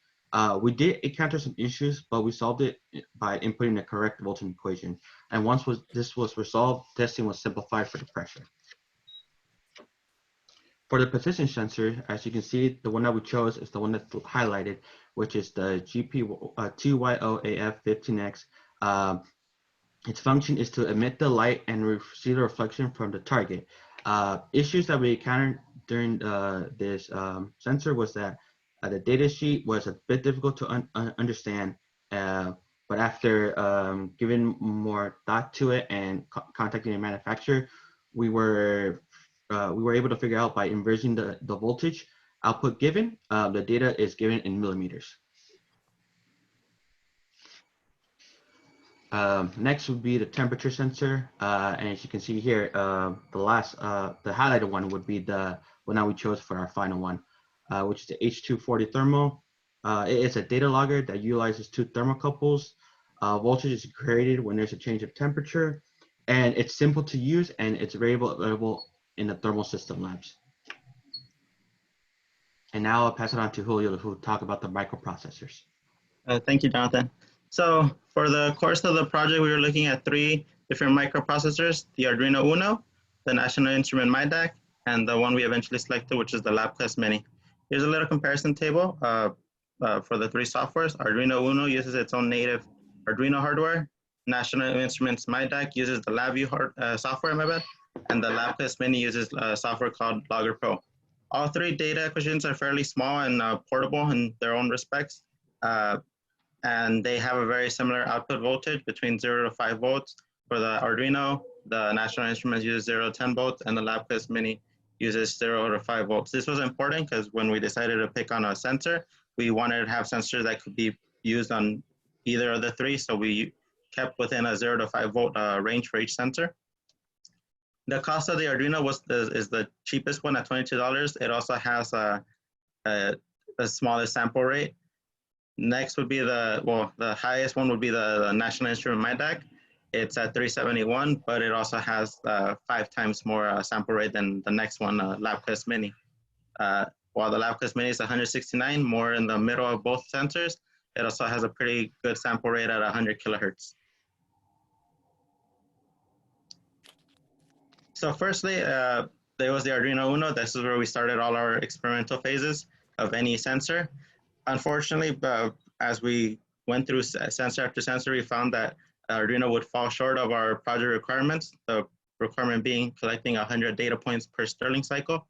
It fell short when you trying the pressure sensor and optical sensor, to the point that the Arduino Uno became a tool to verify sensor functionality as opposed to actually trying to accomplish that task. Following Arduino testing, once we were sure that a sensor, like for example, the pressure sensor was able to collect the pressure, we moved it on to the National Instrument MyDAC. For the National Instrument MyDAC, we used a software called LabVIEW, and we were successful in porting over the pressure sensor onto LabVIEW and collecting real-time data at 100 points per cycle. Unfortunately, around the time when we were porting over the optical sensor, it was the time of labs closing, so therefore we weren't able to use the MyDAC. The MyDAC was, I guess, a tool we were strictly using in the sensors lab. So we had to move on from the National Instrument MyDAC, unfortunately. But I guess we got some good news when we were able to acquire a LabQuest Mini for our own at-home usage. We had to port over both sensors, the pressure sensor and the optical sensor. And we were successful in testing each sensor out individually and making sure they were both able to collect the 100 data points per Stirling cycle. Now, as mentioned earlier, the LabQuest Mini uses a software called Logger Pro. To the image on the right is a sample of what the user interface will look like. Through the Logger Pro software, we're able to output pressure and volume data from both the sensors synchronously, so at the same time. The only issue we kind of ran into was that the sensors, as they're not vernier sensors, they're not native LabQuest sensor, we had to go through a pretty long calibration process to make sure they were working. After we were successful in that regard, we began testing each sensor starting at 100 hertz and cranking it up, since the Logger Pro software lets you manually input the frequency of the sensor. This is a sample of what the data would look like from the Logger Pro software. It organizes everything by time, following by the second column, which is the potential, which is the pressure reading that it would get at that second in time, or a millisecond. It gives a voltage, which is we actually, by calibrating the sensor, we're converting that voltage into a pressure reading. Next would be the fourth column, the green one, is the millimeter reading we were getting at the time of that same second. So the pressure reading and the millimeter reading are at the exact same time. Same thing, we would convert that into a volumetric data in the column on the right. So this was actually our first initial experiment. This was the first setup we had when we were trying to test out the Stirling engine. We were using, we were collecting pressure data through LabVIEW at this point, using the pressure sensor Jonathan talked about, the MPV. RPM data was collected through a handheld tachometer, and temperature data was collected through the H240 thermocouple that we ended up keeping toward the end of the experiment. The next step, I guess, was to just test out the overall robustness of the engine. This was done by running the engine for long periods of time. It's supposed to run for a 30-minute period, so we were trying to push it and see how long can it actually run without breaking down. We were also running and stopping the engine at random times just to see how it would react to if it was stopped after a minute as opposed to the 20 minutes or so it should be running. We would close and restart the Logger Pro software. This was all just in an effort to see any quirks that would happen, whether it would be easy to restart or we have to recalibrate each sensor individually, or basically what's the process that would be needed in the event that these events happen. And I'll now pass over the slide to Oscar. So this is an image of the final design. This Stirling engine is placed on top of a hot plate with all of the sensors integrated into it. First, we're going to be taking a look at the optical sensor and how that was mounted on. Here you can see that it was bolted onto a support arm for the flywheel. The optical sensor needed to be mounted pretty up high to kind of suit the optimum range for the optical sensor, which is about 15 millimeters. The way the optical sensor is housed inside is the sensor mount kind of is an enclosure, and that holds the optical sensor in place. We also created a cover to kind of protect the sensor from any debris or any other components. In order to make this optical sensor work, a displacement arm needed to be incorporated or created. This displacement arm is directly connected to the displacer at the bottom of the engine. In order to calculate volume, we needed to know the position of this displacer, and this displacement arm directly translates that position, and it allows the optical sensor to pick up that information. As testing went on, we realized that this displacement arm would rotate, which is why we had to incorporate a guide tower, so this prevents any rotation. This arm was created after several iterations. It's press fit into the displacer shaft, and that kind of holds it in place. And then there's also a pin that goes through it perpendicular to that displacer shaft to prevent any slippage, any vertical slippage. So that surface on the displacement arm is what the optical sensor is tracking with respect to time. Next, we're going to be looking at how the pressure sensor was integrated. This sort of mount or bracket is secured on by nuts and bolts that were already being used to hold the whole top and bottom plate together. This mount encloses and protects the pressure sensor. The pressure sensor is connected via a hose to to a fitting on the top plate that has access into the heat chamber, which allows us to collect pressure. Here we can see how it's all assembled. The pressure sensor sits on top of a sensor mount, which is secured by a sensor bracket that protects not only the sensor, but as well as the connections themselves. And it's held on by 2 fastening screws. Here we see the H240 thermometer that was chosen along with the thermocouples that are going to be used. Any time a thermocouple is plugged in, you're going to see a temperature reading. In this case, it would be like T1 and T2, and you would get those temperature readings at the same time. These thermocouples would be mounted or installed on to the middle of the top and bottom plates using thermal tape, because the temperature difference needs to be recorded when conducting the experiment. Here we see the final design assembled. All the parts were mainly 3D printed. They were designed on SolidWorks and then 3D printed using obviously a 3D printer.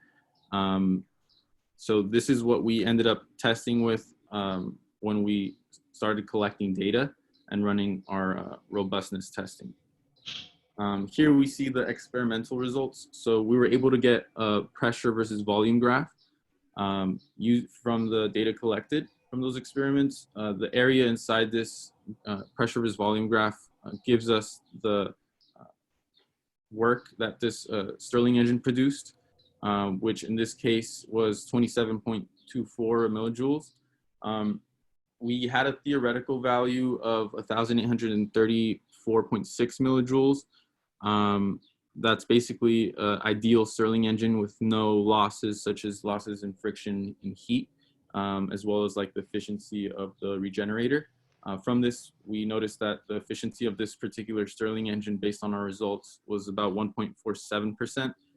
On average, a well-built Stirling engine is around 10 to 20% efficient.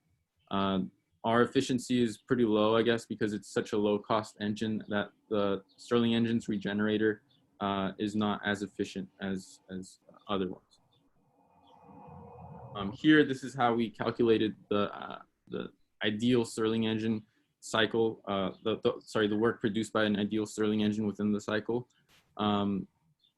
Cold plate temperature was needed as well as hot plate temperature, which we have those, and the specific gas of air, specific gas constant of air, and as well as the compression ratio, which is just the maximum volume over the minimum volume of the engine.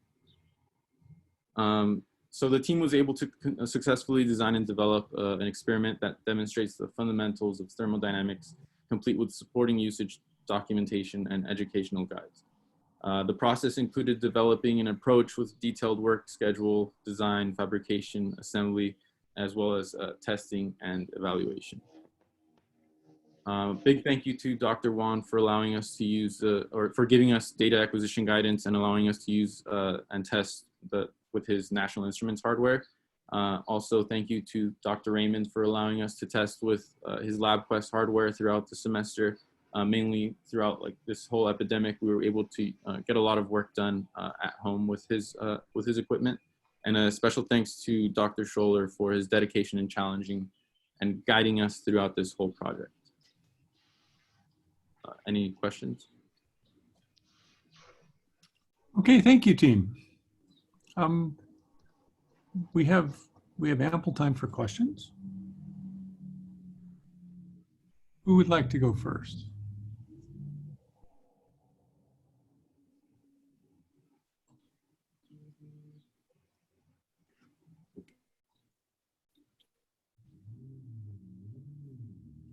What did you say your efficiency ended up being? I think it was 1.47. Yeah, 1.47%. Compared to an ideal Stirling engine, which doesn't take into consideration like losses and like heat and friction. Okay.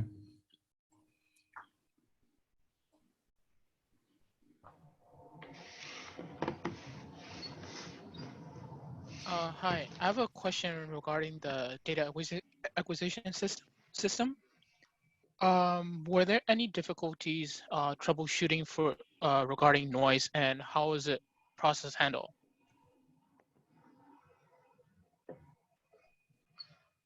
In regards to noise, I wouldn't say there would be, we didn't have any issues with noise, but what we did see, because when we first did our experiment, we didn't really have like a constant temperature difference.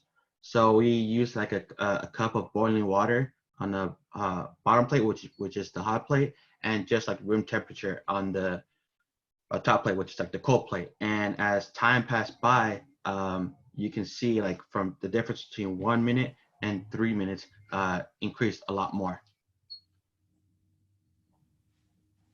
So basically, as temperature decrease, you'll see much more noise in with collecting the pressure. Hi, I guess I have a follow-on question to that one. Did you apply any sort of filtering or any sort of data processing to your to the data that you collected? No, we didn't do any filtering with that. After the data was collected, we did graph the data. There was some spikes, and we did filter some overly, I guess, exaggerated points that were completely incorrect. So there was some filtering on once the data was seen on Excel and plotted. What was the cost for those outliers? Sorry, what was that? What do you think the cost was for the outliers? Oh, sorry, what was that? You mentioned that there were some points that you filtered out. Yeah. Stuff that didn't seem to be realistic. What do you think the cause was for those points? Was it an error in the sensor, error in the? Most likely it was error in the sensor, probably due to like resolution. How did you calculate the area in the PV diagram? What method did you use?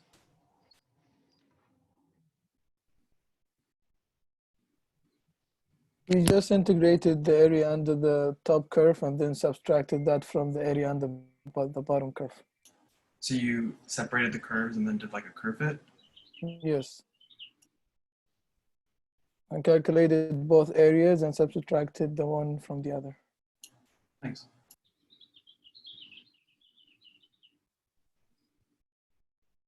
Other questions? Yes, so as continuation of the sensor problem, what was the criteria that you choose, out of you listed at least 3 other, sensors, and then you choose one? I was kind of didn't hear why you choose one out of those sensors. Oh, okay. Yeah, if we go back to the pressure first, I believe we talked about the pressure first. Okay, so compared with the BMP 180, this was actually used from last year's. And we realized the sensor that they had was either they burned out or something, because we couldn't collect any data reading from there. And even if we did buy a new one, we realized that the range started at 300 hectopascal and not at 0 kilopascal. And we believe that our starting range for our pressure sensor should start at 0 kilopascal. So that's why we chose the MPV 5010G. And then if you go to the position sensors, so the first 2 are actually the HCSR04 and the LV Max sonars. They're actually both ultrasonic sensors. During our PDR from last semester, we were told that ultrasonics are good, but when it comes to reading smaller distance, the bigger error range happens. Therefore, we chose, okay, we continue to move forward from the ultrasonic sensors, and then we went to the optical sensors. With the optical sensors, we further on to the VL6180X, but we noticed that with the that one's the I2C, and we needed like an extra data acquisition with the national instrument, because that was going to be our first choice. But since the whole COVID-19 happened and everything, we had to choose a different sensor, which was the last one we chose. the GP2 Y0AF15X, and it was much easier to use, much more friendly, and we made sure it read the millimeters correctly by we used like a ruler and measured like a piece of paper in front of it, and we measured on top of the ruler, and we'll see how much distance it collected. And especially with the GPIO, another thing that's really important for that, you needed like a white reflective, so like a white piece of paper, because if you use any other let's say reflective, it's not going to give you as much good accurate data. So those are the reasons why we chose the ones that are highlighted. And with the thermocouples, it's friendly to use, and it's available in the thermal labs already.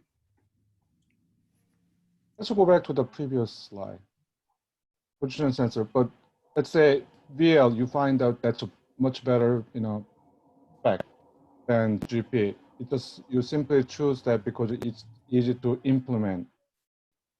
Not easy to implement, like that was a good thing as well, but with the ultrasonic sensors, we were told during our PDR that the smaller the ultrasonic sensors reads, the more error it's going to create. So that's what we were like, okay, we have to move on from the ultrasonic sensor.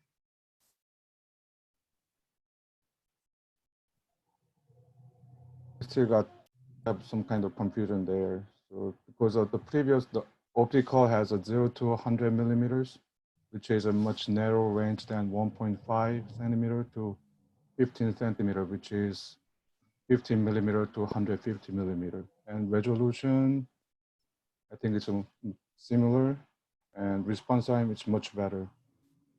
Okay, so now you're asking about the optical VL168X, and the GP2IO. So for those two, for the optical VL168X, we noticed that you needed a different. So we were going to go with the National Instrument first. That was our first choice. But our issue was that in order to use National Instrument, you needed another data acquisition, which is the I2C.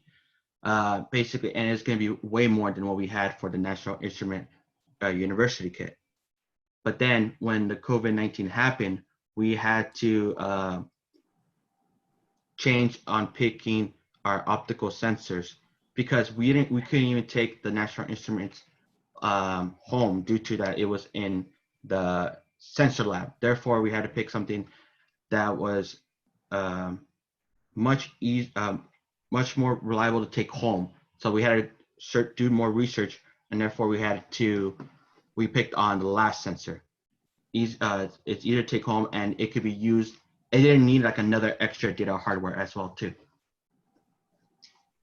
Okay, so but you did have Arduino, which can implement I2C. Yes, so when we used the Arduino Uno, we were actually not using the Arduino program. We were actually using a different program called LabVIEW. And once we used LabVIEW, we noticed that our sample rate was going from 73 with one sensor, but then when we added on a different sensor, it decreases by a whole bunch. So it went down from 73 hertz to 46 hertz. And during our initial testing, we needed something at least to collect 100 hertz of sample rate. Okay, thank you.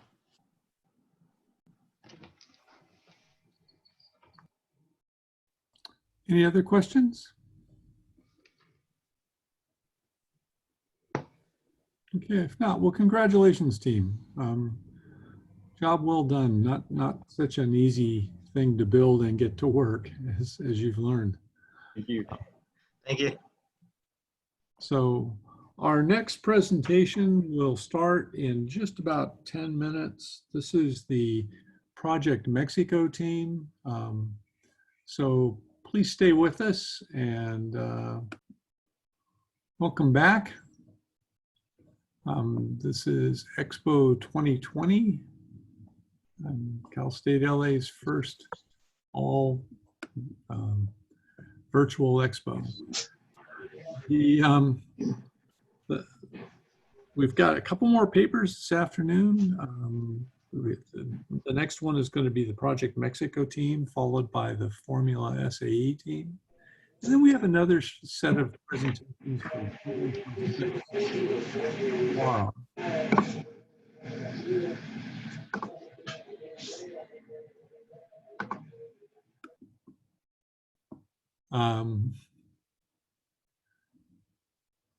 So without then any further delay, let me introduce the Project Mexico team, and I'll allow them to introduce one another. Thank you.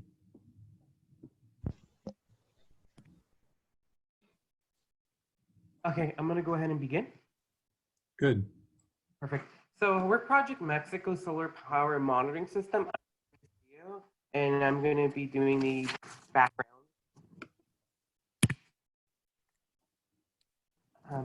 Last year's team was able to install solar panels, which provided electricity to schools for their computer labs. They did this for 3 different schools, which are some distance from each other. These schools are located in very remote areas, and just to give you an idea and how remote, the nearest hardware stores for some of these schools are about 100 miles away. Let me show you a map real quick. So the schools are located near Oaxaca, Mexico, specifically in Cayuchi, Jaumuchi, and San Juan Tetipac. Quite some distance from out here in Los Angeles. All of this plays a very key factor in our project. And essentially, as they say in real estate, location, location, location. Having our hardware store 100 miles, and that's like the closest one from your school, can give you an idea about the resources that are available to these schools. This is what the schools look like.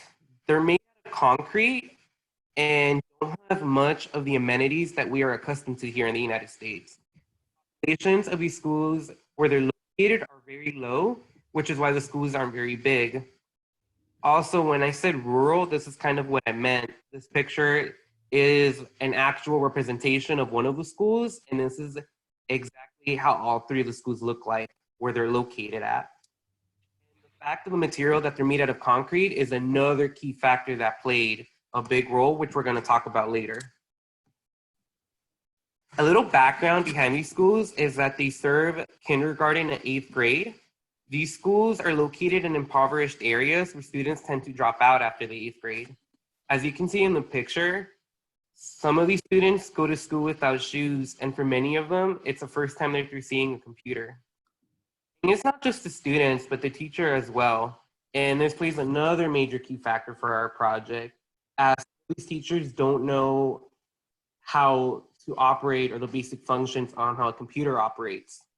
A little backstory behind the reason why we're doing what we're doing for a project for our organization, Engineers for a Sustainable World, is that one of the principals at one of these schools thought it would be okay to cut the power off to these batteries, which charge from the solar panel, without telling anybody. The organization we're doing this for didn't come to realize it for about 10 months, and by then the batteries had oxidized and were no longer functioning properly. The way the system works is that there's 3 lights, red, yellow, and green. Green meaning that the system is fully charged and everyone can use the computer without issues. Yellow being the system is running out of charge. And then red being that the system is about to shut off. Now I'm going to hand it over to Christopher to talk about the concepts for this project. Okay, so my name is Christopher Rodriguez, and I'm talking about the concepts and the project scope. So to begin, we designed a monitoring system so that we can access and remotely monitor an existing system that's in Oaxaca, Mexico. And the reason being is they don't have any Wi-Fi internet or a lot of electricity over there. So we built this monitoring system to operate in a rural area. And, these were our main objectives, which was to get our voltage, current, temperature, and humidity. And all of this was going to be sent through a satellite so that we can remotely access it at Cal State LA or through any server that we have locally. And we wouldn't have to travel out there to check our system. So below that, you can see that we have a timeline of how our system operates and where we're actually taking data from. So if you look, you have your solar panel, you also have a charge controller, which was our initial idea to gather data from. And between them, we have our actual module that we built, which collects data from different test points along the bed. Then we go to our satellite and ultimately our computer to access all our data. Next slide. And why is this important? So as Brian said earlier in the slides, a professor cut off power to our batteries, and we actually have 30 battery packs, around 30 battery packs in each location, each averaging around $165. So when power's cut to them, they're not able to charge, and the batteries they start to oxidize, which become unusable ultimately. Next slide. And our roles and assignments are pretty simple. We laid them out here. So we had Brian as a project manager for the semester. Kevin Molina was our web design. Daniel Galindo did power system design. I was supposed to be doing the data analysis.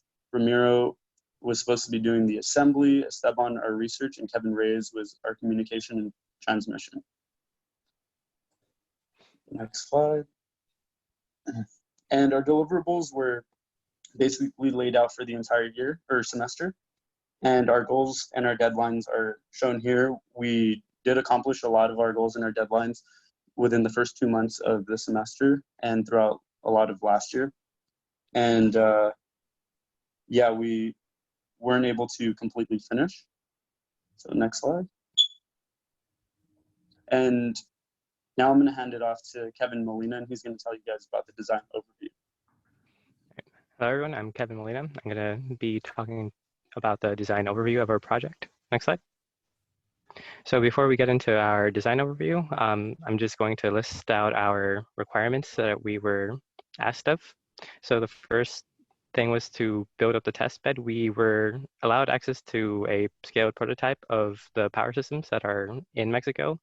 The first thing that we needed to do was to make sure that test bed was fully operational, which meant rewiring, which meant troubleshooting. After that, we were to build our data acquisition system. And from that, we needed to take in voltage, current, temperature, and humidity readings. Next was the telemetry, or how we were supposed to transmit that data. We are going to use a Rockblock 7 device to transmit that data. After that, we also needed to think about how to house this data acquisition unit. We decided to have one enclosure for the whole system and build 3 of those in order to take to the 3 different locations. And lastly, our web design portion, we needed to build a website that would house all of that data in user-friendly format, which meant graphs and tables. Next slide. So this is a picture of the test bed that we had access to. It's in the attic of the engineering building. As I mentioned before, we first needed to make sure that the test bed was fully operational, which meant doing a lot of rewiring and troubleshooting. Next. So one of the main ideas we had initially going through with it was to use this electrical component called the charge controller in this system. So this charge controller is important because it already has a lot of the work done for us. It has a lot of the data acquisition that we needed and the telemetry. Unfortunately, we weren't able to go this route due to complications with tapping into it. So we decided to use a different approach. Next slide. So the approach we took was to buy sensors for each of the readings we needed. So a voltage sensor, current sensor, temperature, and humidity sensors, attach those to different locations on the test bed, which are controlled by Arduino Uno boards. All 3 boards are to be controlled by an Arduino Mega, and this will simply tell our Rockblock 7 to start transmitting the data, and the data will then be transmitted and housed in our website. Next slide. So this is a sample design of what we hoped our website would have looked like. As you can see, it just needed to display our data in a form of a graph that can be easily read anywhere. Next slide. Now I'll hand it over to Kevin Reyes to talk about our budgets. Hi, my name is Kevin Reyes, and I will go over the budgets. So this table only shows the cost for one system, and we can see that the rock block is the most expensive item we are using on our design. costing almost $250. Since there are 3 versions of it, we have to make sure to carefully compare the pros and cons of each other. So we choose the right one for our design. I will be talking more about those versions later on. Next. So besides from the hardware cost, we have a line rental cost for the satellite service, which is $15.48 per month. It also has a service where we buy credits and we use those credits to send and receive data. Next. So considering that the size of each message we send is 46 bytes, we estimated the cost for sending data for different sampling intervals for every 15 minutes, every hour, and every 2 hours during a month. At first, we planned on sending data every 15 minutes in order to see a nice trend line in our website. But after seeing how much it turned out to be, $1,138, we think that the best option is the last one, being $210. This price already includes the line rental cost of $15.48. And of course, this estimation can still be further reduced if we compress our data from text to binary format. Next. Hello, everyone. My name is Daniel Galindo, and I'm part of Project Mexico. Thanks for joining us. I'm going to talk about the test points through the solar panel at CastLA. The location of test point 1 monitors and states the analog outputs of the temperature sensors. This helps us understand and verify that the device is working properly. As you see on the red square, the DTEH11 sensor detects the temperature and displays it on the liquid crystal display. This also helps us monitor the humidity of its location, and the temperature can be read in Celsius and Fahrenheit. The Arduino is programmed to read the proper temperature of its location, and with a simple if and else statement, we can trigger a fan motor to help us maintain the temperature of the Arduino and the LCD from overheating. Let's move to the next slide.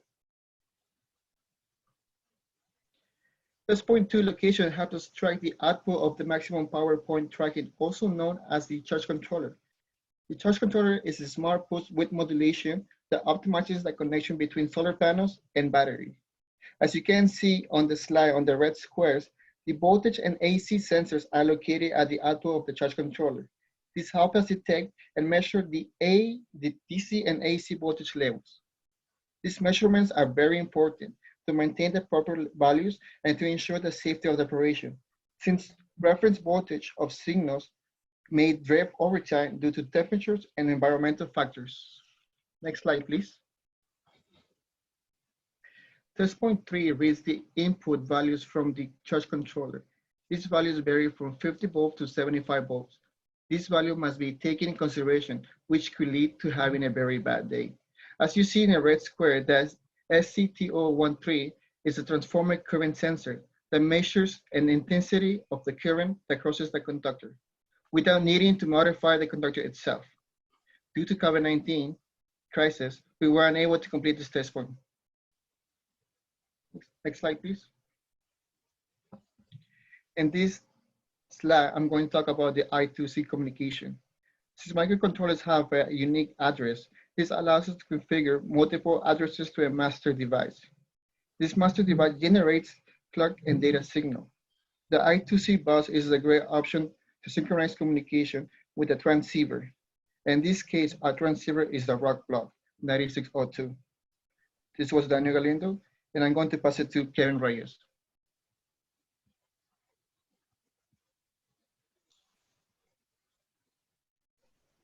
Next slide.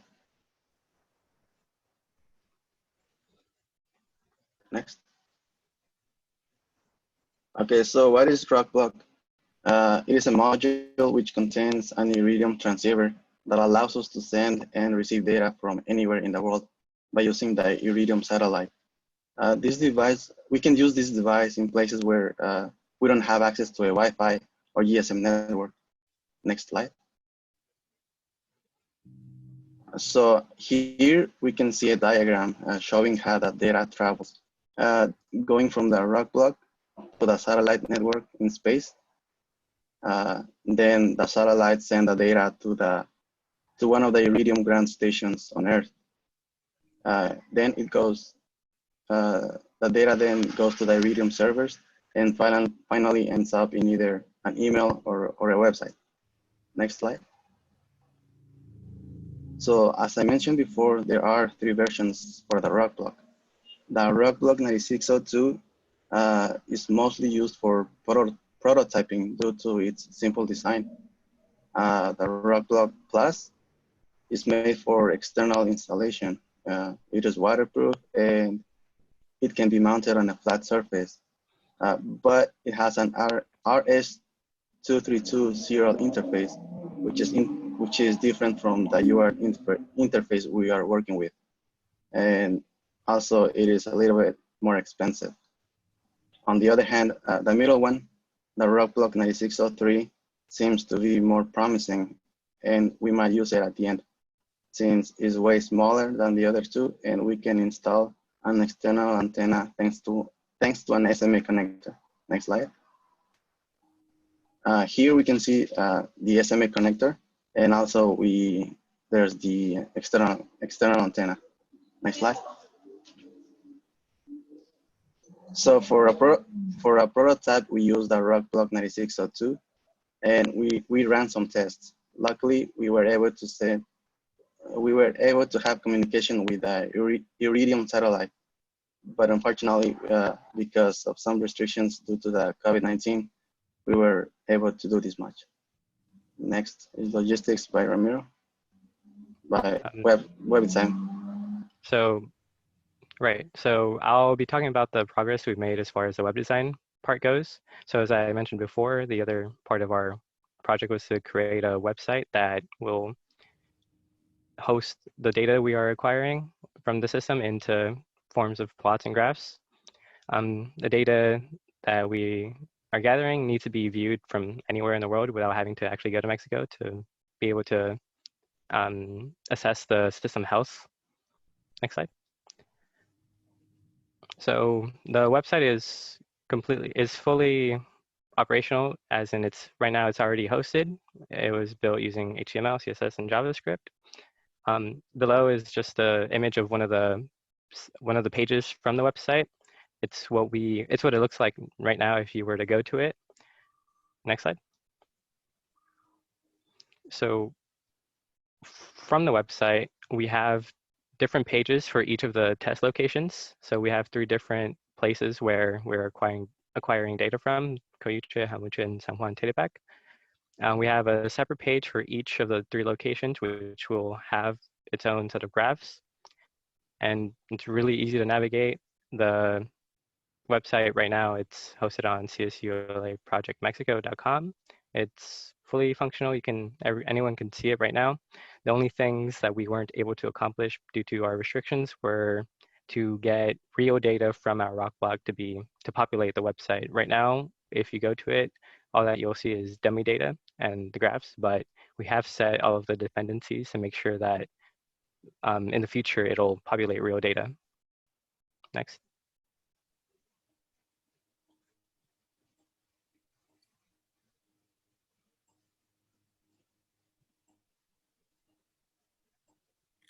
I think you're muted. Welcome, I'm Ramiro, and I will be talking about the logistic aspect of our project. Next slide, please. All right, so logistics is just a detailed organization and implementation of a complex operation, which is our project, which we just explained. And there are 3 steps. There is a planning stage, traveling stage, and then the installation. This is very important because out of all the teams, we're the only one that has to leave the country in order to make this happen. Next slide, please. All right, so the first stage has to do with planning. And there are 4 steps to this. Unfortunately, we cannot carry out from this point forward, but this will be projected onto the next team. The first part is the planning. So we're estimating about at least $1,500 per person, which can be reached by fundraisers. We also need passports. And I think the most challenging part is asking for time off, because by the time graduation comes, we will all be in the job market. So either we have to ask for time off or we have to delay our employment. And the last aspect, which is very unique to our project, will be keeping communication with the locals. And at the bottom right, we have a link which has the TSA procedures in place before all of this COVID-19 happened. Next slide, please. And during our travel, or the next team's travel, the things to be mindful of is culture, language, or health, and road and weather conditions for the installation at each site. Next slide, please. Okay, so speaking of language and culture, this is unique because even though it's Mexico and language is a common language, it is not so where we're going, which is the yellow area in Oaxaca. They actually have a native language called Otomanguean. So we're gonna need a translator, which will have to be coordinated through a liaison, Ted Knight. And for more information, you can go to this link at the bottom. Next slide, please.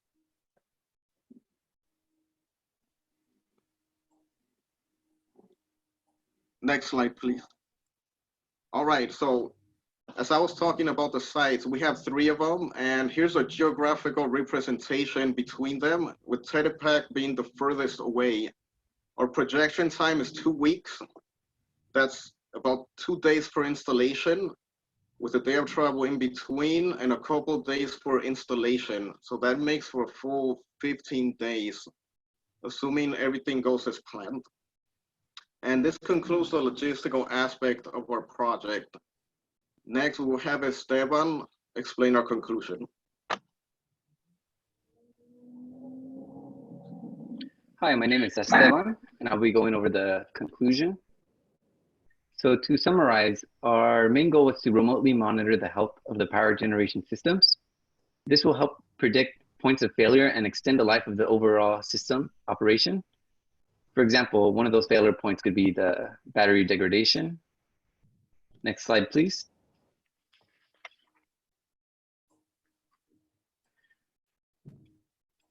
So our accomplishments are, we have encountered many obstacles, and although we have not reached our overall project goals, we hope that our progress has set up the next team to become successful. As listed, we have a prototype of our data acquisition package. We also set up our test bed with operational check data. We have our website up and running, and we have the data transmission components ready for integration and testing. Next slide, please.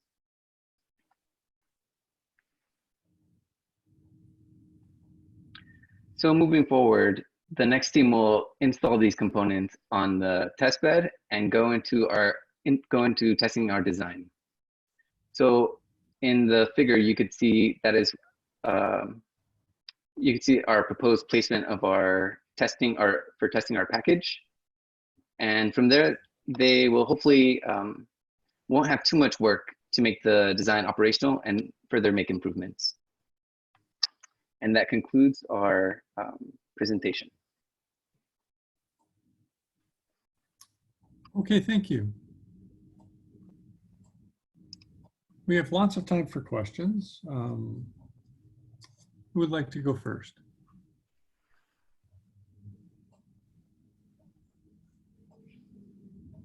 Be sure and unmute yourself before you ask a question. So this is Ted. Let me, good job, guys. I got a handful of questions here I wanted to ask you guys. Let's, you don't have to go back on charts, but let me just ask this. Maybe somebody might know. It looked like every 2 hours to send data is about $200 a month. And if we have 3 sites and we have 12 months in the year, that's like about a little over $7,000 a year that we're going to be paying to Rockblock. I'm just kind of curious, did anybody look at perhaps just getting data once a day in what the cost might be for just getting data once a day? That just gives us a summary of the power used, for instance. I mean, of the data points you guys are getting, but maybe just get that data once a day.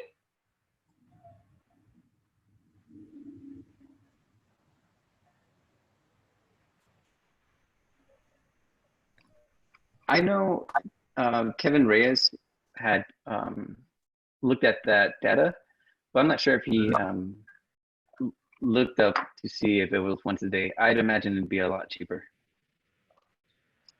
Yeah, I mean, it's $7,500 a year. I mean, a trip down there only costs a few $1,000s.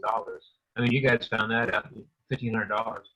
So you have to wonder if it's, you know, cost efficient to do that. But I think the trick is we have to use that rock block in a smart way so we don't get filled with monthly fees. But it looks like, I mean, that data, we can probably figure that out. It looks like it's pretty, you know, we just have to figure out, you know, do we really need data every 2 hours? Every hour is pretty excessive because if something goes wrong with the system, it's days we have to react. It's not going to happen overnight. It's not going to happen within hours. But you know, if they break a fuse, that happens pretty quick, and they find that. But if they, you know, if we're getting quick degradation due to something that was unforeseen, you know, the battery charger stopped working or something like that, and we'll see that over days. Usually, it's a week to make that kind of stop. We're able to get any of that. Esteban, you were really kind enough to get that funded to get the rock block fees paid. Were we able to get any data to go up through the rock block and back to and read it anywhere on the ground here through a website or otherwise? Was anybody able to do that? To read any data off the rock? Was anybody able to read data off the rock block? No, we weren't able to link the rock block to the website. And that's where we had stopped meeting each other when we were about to get to that point. Oh, okay, okay. And Kevin, you said the website works, and that sounds pretty interesting. How is that hosted? You just set that up in a public domain, and then we need to be able to get access to it to edit it or modify it in the future, or is it kind of assigned to you, so to speak? No, it's hosted. Our advisor Mozang, he had a Bluehost account, and we were able to just drag and drop all the files to there, and it's completely public. I don't have, well, I have access to all of the files, all of the codes, but everything is, as long as you have access to the Bluehost account, you also have access to all of the files and can change anything there. Also, so Dr. Lin has that coordinated there. Who? Dr. Lin, you said your advisor has the Mozang. No, Mozang, or it was our advisor. Oh, Mozang, I'm sorry, I'm thinking I got the wrong advisor, I'm sorry. But Dr. Zhang has the access information for that website. Right, yeah, he has the credentials for the Bluehost account, and from there, anyone can just download all of the HTML files, JSS files, anything, and Wonderful. can publish a website differently. That's very good. And then it looks like you guys were able to get the test bed up in the attic working. It looks like the lights are on and things were charging, and I think there's 4 batteries on the test bed, but we weren't able to take any data with the instrumentation you guys came up with off the test bed. Not quite yet. It sounds like you got it built, but you didn't get a chance to get it implemented on the test bed. Is that right? What was the question? One more time. So you on the test bed up in the attic, you were able to get it to work. It looks like it was charging batteries, and it's functioning, I think. And so maybe confirm that. Is the test bed actually working upstairs? Yeah, the test bed upstairs is working, and with the test point 1 and 2, it was getting data from the batteries daily. Okay, so we weren't able to put on any of the test sensors and stuff you guys had built. We weren't able to integrate that into the test bed, but you have a lot of breadboards designed. Looking at the picture, so they're kind of built, but they just haven't been actually tested yet on the test bed. Is that right? Ted, your audio is really bad. Thank you. Barely hear you guys. Yeah, maybe I'm losing bandwidth here. So we weren't able to test anything on the test bed as far as the sensors. Is that right? Yes, all the sensors were tested. Oh, they were tested on the test bed? Yeah. Oh, okay, okay. And let's see. So lastly, I'd like to get a copy of your presentation. If you could email me a copy, please, that'd be great. No problem. And is there a plan for getting all the parts back together? Maybe you can put all the parts back up in the attic during the summer or something like that. It'd be a shame to lose everything that you guys got. I'll be likely to do it if you guys give permission.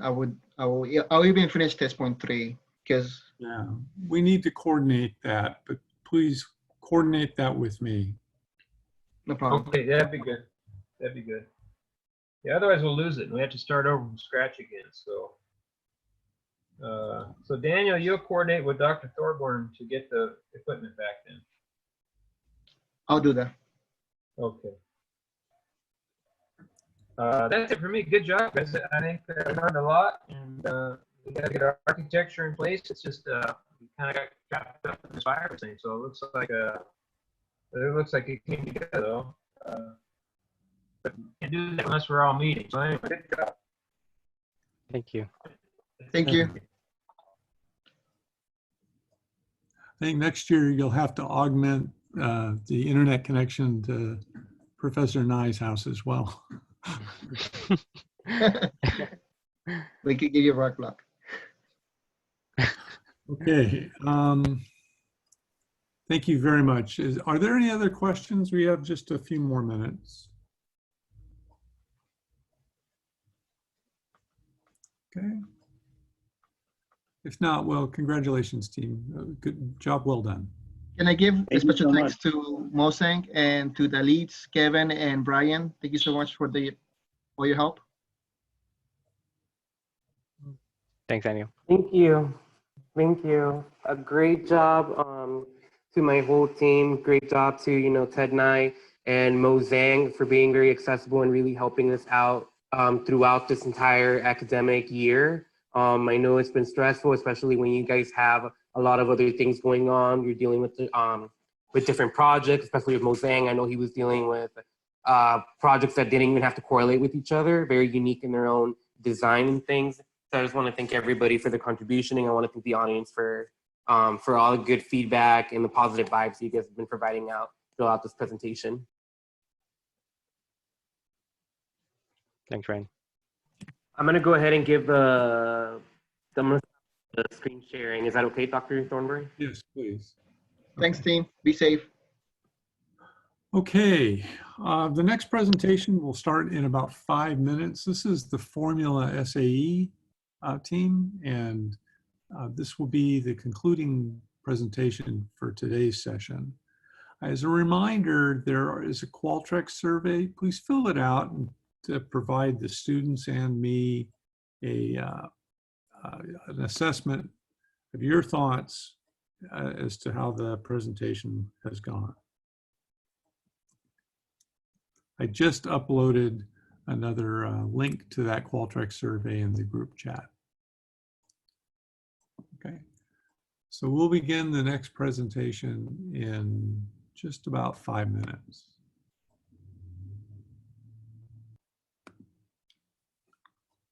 We'll start up again in just a couple of minutes. The next presentation, as you can see, is going to be the Formula SAE team.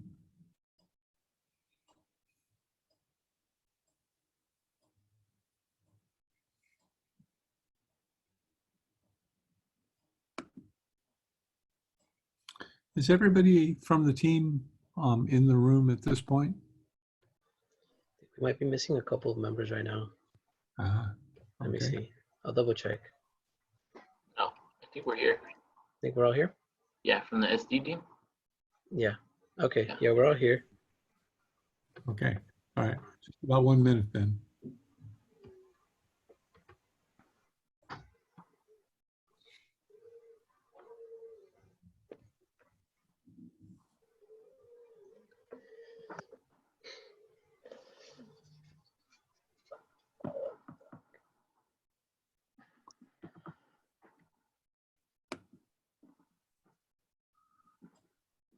So welcome back. This is the Expo 2020, Cal State LA's first virtual Expo. This will be the last presentation in today's session.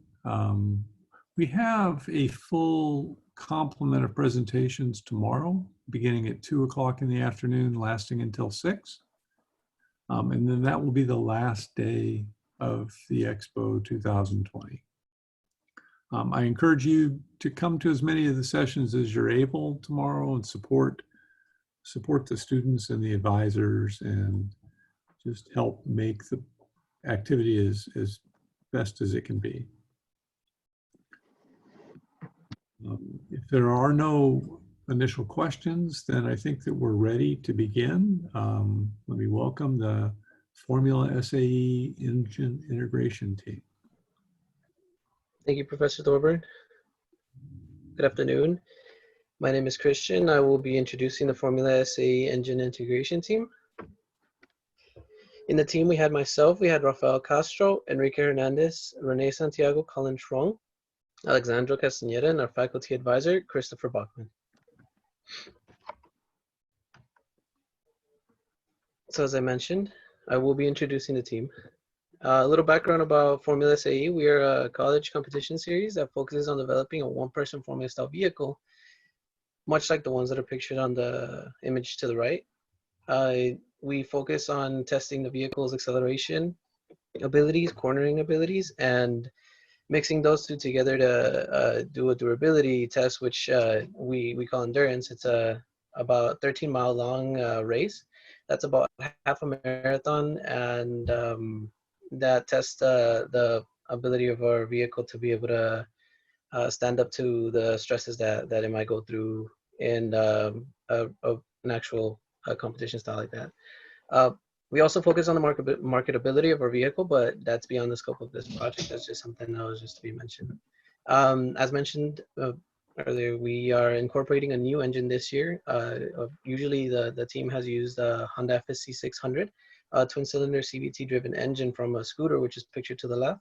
And then this year, we're moving on to the KTM 690 Duke, which is a single-cylinder sequential transmission engine. So it's the difference between switching from an automatic to a manual transmission, as pictured to the right, coming from a motorcycle.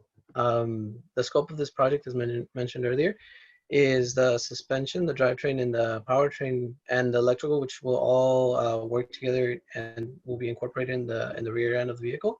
Even though a lot of the components from the rest of the car do affect vehicle dynamics, we will only be focusing on the rear end of the vehicle. Now I pass it on to Rafael to talk about the powertrain. Thank you, Christian. I'm Rafael. I worked on the powertrain section, so I overlooked the intake, designed the exhaust, and then the shifting for this year's car. So just wanted to mention this newer engine that we're running with the gearbox is 90 pounds, and the older engine that Christian had mentioned was roughly 160 pounds with the gearbox.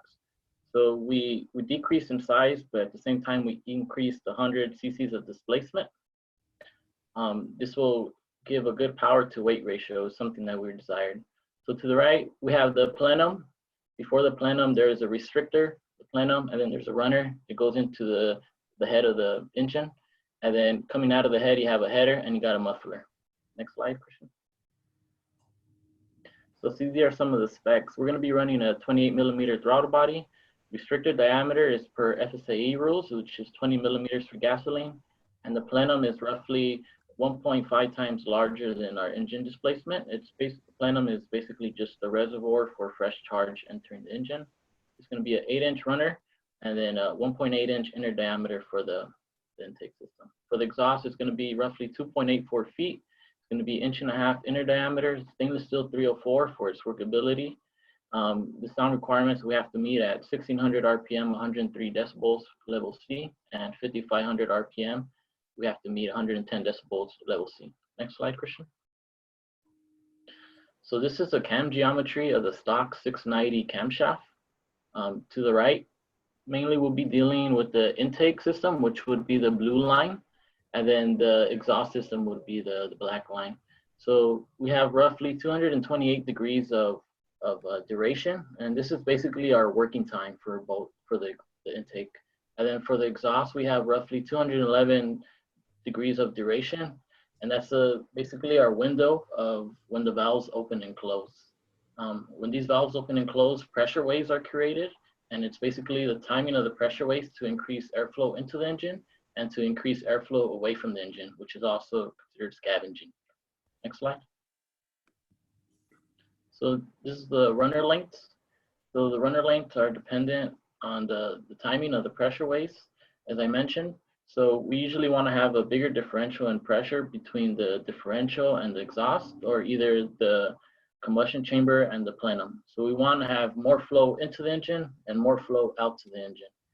And this curve basically just tells us that the higher we design this tuned header for, the shorter it becomes, and the lower the RPM, the longer the runner becomes. Next slide. So this is a muffler that we are going to be using for this year's car. We are working with Yashimura, and we opted for the alpha muffler. It's an absorptive type of muffler. So on the picture to the right-hand corner up top, the gases are going to come in, and then there's perforated tubing inside, and that allows the expansion of the gases to expand. And within that perforated tubing, we have a packing material that's supposed to quiet out the sound of the exhaust. And then we have an insert as well that's going to be decreasing the sound level by destructive interference. Next slide. So for the shifting, we wanted to be based around the driver. So we wanted a driver location, the amount of time the driver takes to put the hand on the shifter, and the travel that the shifter requires. And we wanted this to incorporate something simple that's functional and something that's easy to manufacture. Next slide. So these are some of the specs for the final design that was chosen. So the column shifter on the right-hand picture to the right is 8.31 inches from the center of the shaft to the right-hand side, and it's roughly about 6 1/8 inches from the center of the shaft to the left-hand side of the lever. The column shaft diameter is 1/2 inch. Cable locations are located 5 3/4 inch from the center of the shaft, both left and to the right. The travel that the shifter is going to be traveling is 1.38 inches, so it's very minimal. And then the force required to activate the shifter from the driver is 9 pounds. The bottom picture, the shift mount is going to have a 2.75 inches long.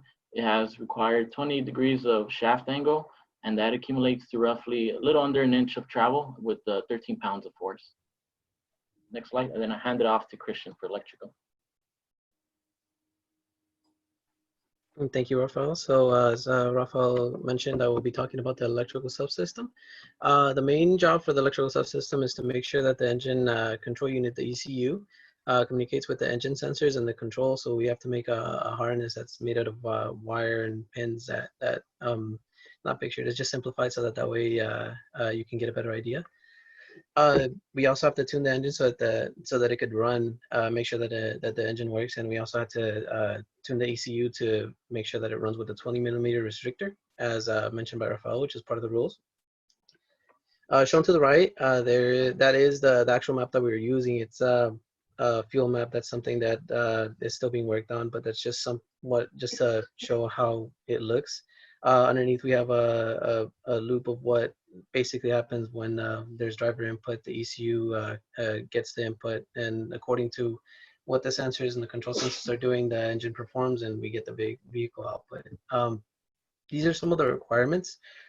We need to have a constant power supply to the ECU of at least 12 volts, which we were able to do since we are not going to stay in idle most of the time. We will be performing, so we'll be above about 4,000 RPM. Charging voltage from the stator, which would have to be about 12 to 15 volts. And we were able to achieve that as when we kept on idle, we were able to get around 13.1 volts according to the ECU, since it displays some of the values.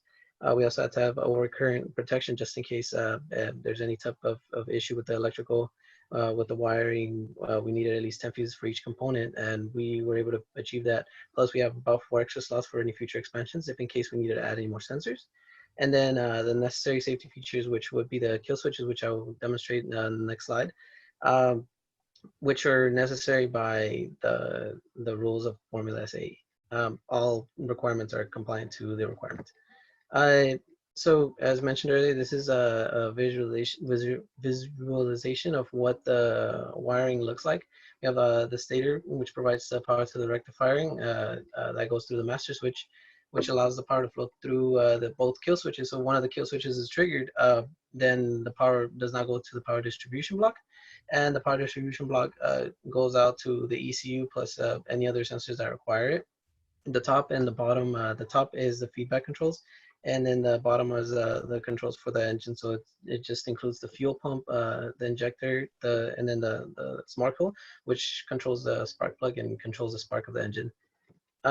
This is our progress so far. I'm only going to play a little bit because I know that the quality is not so good with videos.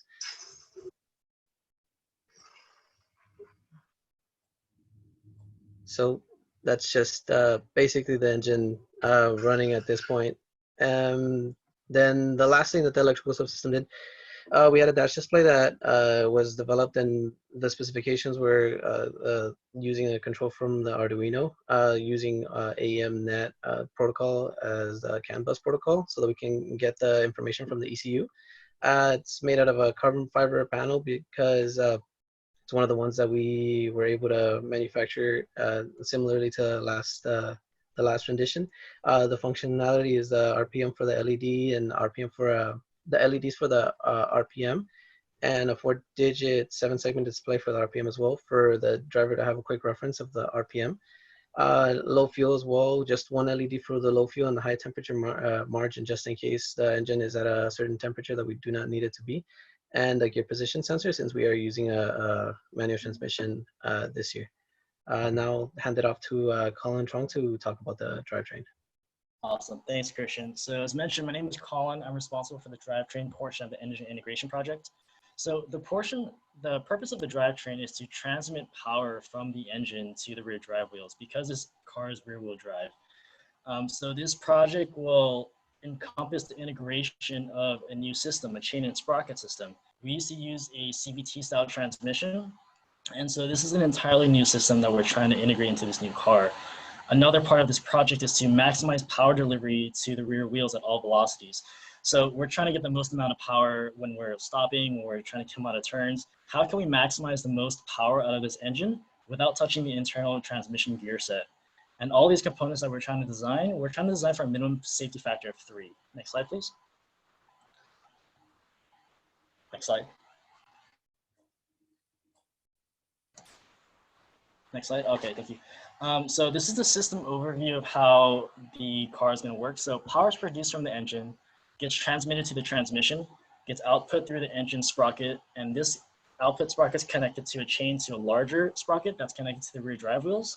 And this sprocket will in turn drive the differential axles, and will drive the rear drive wheels.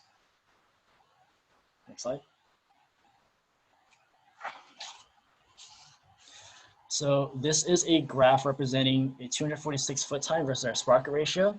So we have a requirement of trying to land a 246 foot time under 5.5 seconds. The reason why we chose this was because some of the top 10 or 20 teams have a 246 foot time of less than 5.5 seconds. So that set our benchmark for what we're trying to achieve.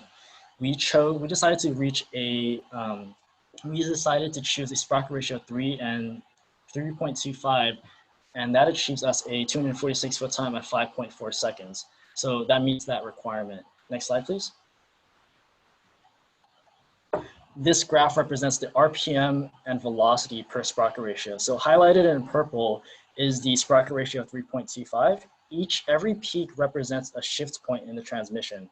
So on the very first peak, we start shifting at about 7,600 RPM, and we reach a velocity of 30 miles an hour, which is perfectly fine. Our courses aren't designed to travel any faster than 60 miles an hour, and realistically, we will be traveling around 30 to 40 miles an hour throughout the course. So this meets that requirement as well. Next slide, please.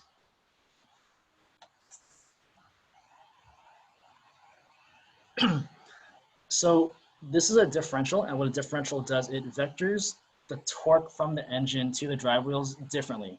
For example, if you're trying to go into a left-hand turn, your left wheel is going to be traveling considerably slower than the wheel on the right-hand side. And in doing so, the right-hand side wheel will need to travel faster. And if they're traveling at the same velocity, if there's the same amount of torque applied, you're going to be drifting through the corners. That's not what we're trying to do. We're trying to go around this as straight as possible. So that's what a differential does.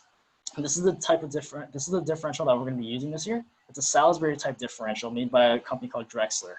What a Salisbury type differential is, it comprises of friction discs and also gears inside of the differential themselves.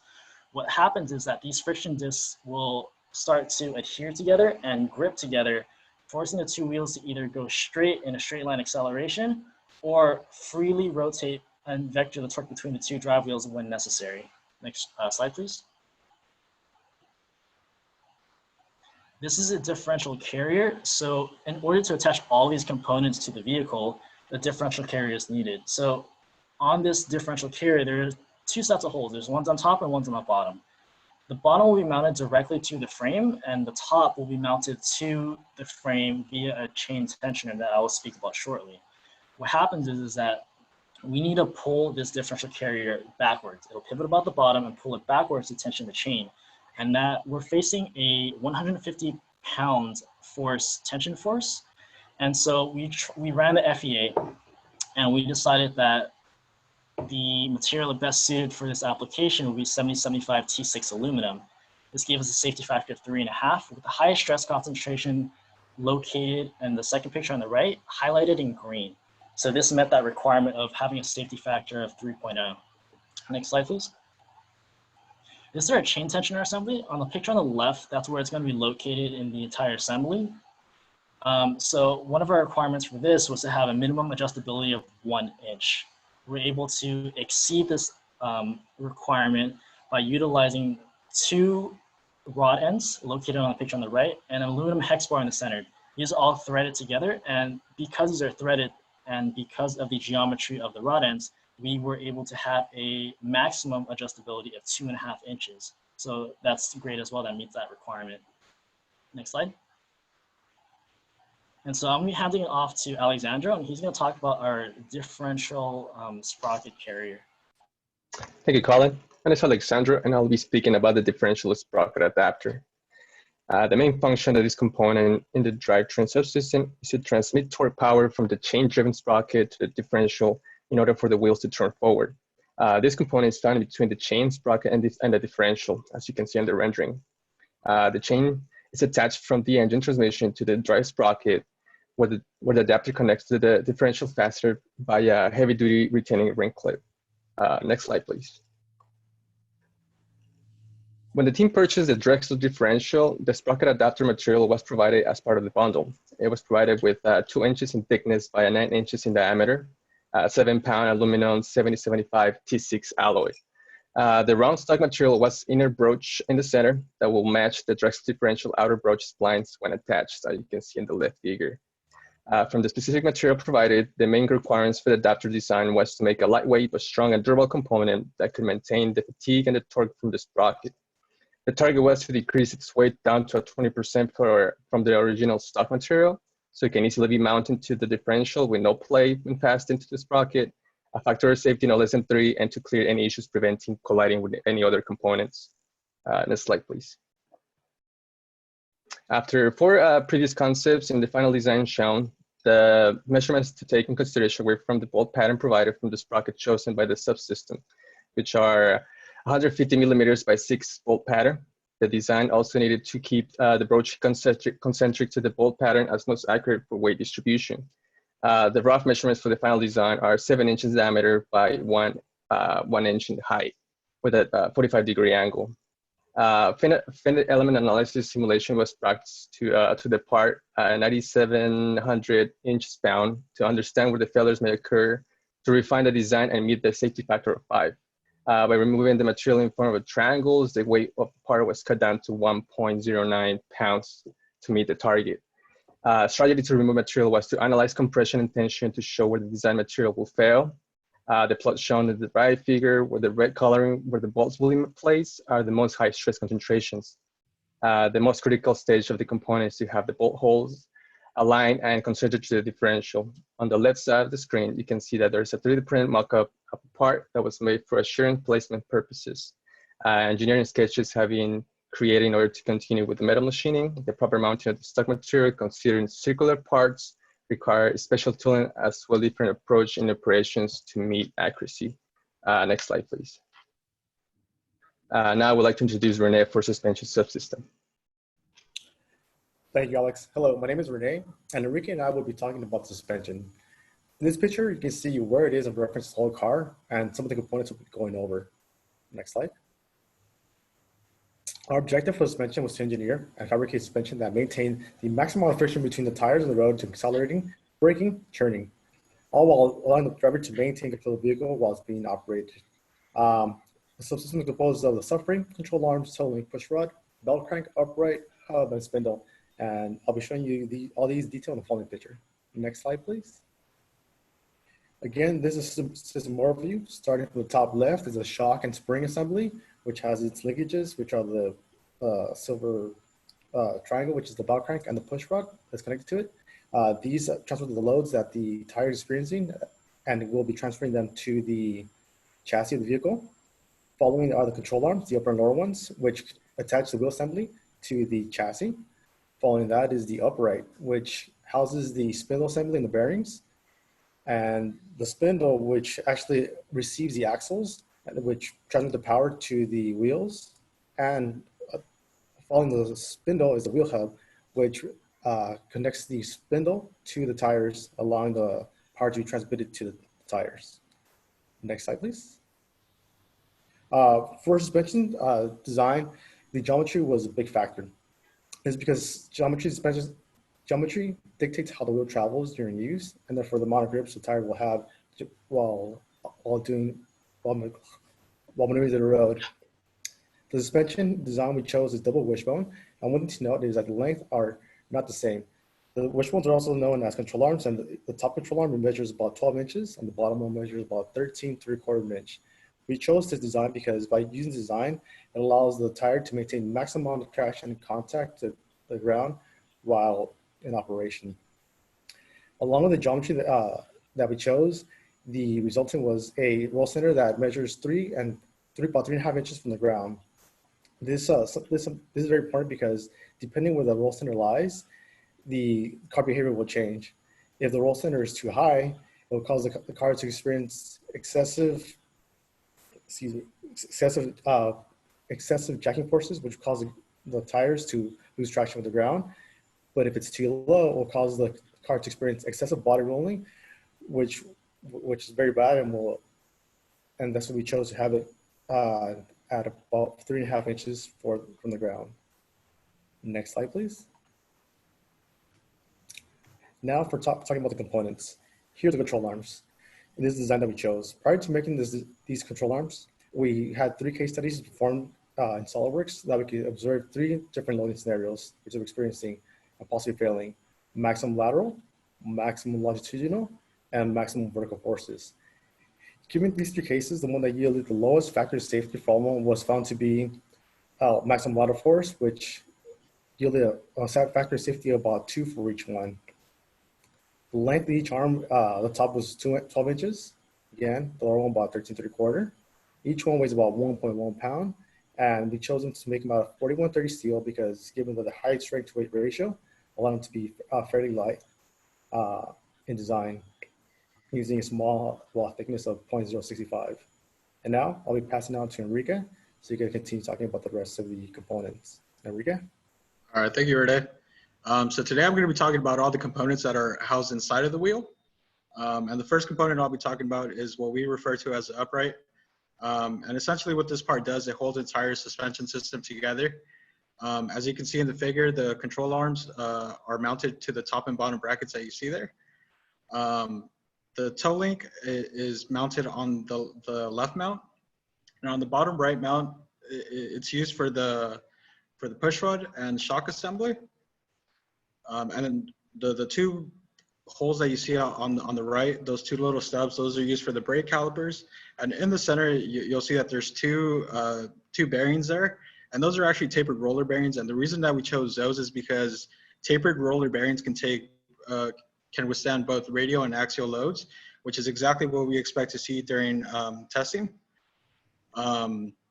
And that's the reason why that when we analyzed the upright, we looked at 3 different case scenarios, which was lateral force, longitudinal force, and vertical force. We yielded the lowest safety factor, which was 3, from our vertical case, and the region that yielded the highest stresses was the push rod mount, and that's because when a wheel goes over a bump, the shock absorbs most of the load. So, you know, it makes sense for the push rod mount to, you know, experience the most amount of stress. But with the safety factor of 3, you know, we don't expect the part to fail, and we should be okay for competition. Next slide. The next component that I'll be talking about is the spindle. And basically what this part does, it's in direct contact with the drive shafts of the car. And the bearings that sit at the end of the drive shafts sit inside that contour pocket that you see at the center of the part. So for this part, we were concerned about contact stresses because the part is made out of 7075 aluminum. So even though 7075 aluminum is high strength alloy, it's still aluminum. So we wanted to protect, so that's why we designed those protective steel inserts that you see in the figure. That way our spindle wouldn't get damaged by the drive shafts. And yeah, so this part was analyzed by looking at 3 different case scenarios, which was lateral force, longitudinal force, and the max torque output coming from the drivetrain system. And the case that yielded the lowest safety factor of 4 came from the torque load. And the region that yielded the highest amount of stress was around the brake rotor bolt holes. But with the safety factor of 4, you know, we should be more than fine when we test it. Next slide. And so the last component I'll be talking about is the wheel hub. This component is directly secured onto the wheels using the wheel studs that you see in the figure. And at the end of the wheel hub, it actually receives the bolts coming from the spindle, and it sandwiches to the brake rotor in between. And similarly, we use the same case scenarios, the same case loads from the spindle right here with the hub, just because they're in contact and they're going to be experiencing the same types of loads. And this time we saw the most amount of stress at the spokes, which are the triangular sections that have the wheel studs. But we don't expect the part to fail. So we should be good, you know, once we start testing. And I'll hand it back to Christian. All right, thank you, Enrique.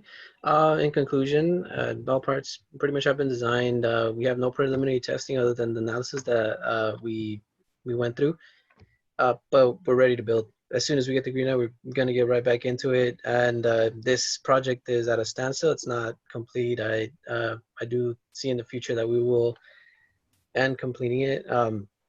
And like I mentioned, it's just momentarily paused. I think this is a nice way. Thank you guys for your support. Thank you everybody for your support. And yeah, thank you. Okay. Well, thank you, team, too, for the interesting presentation.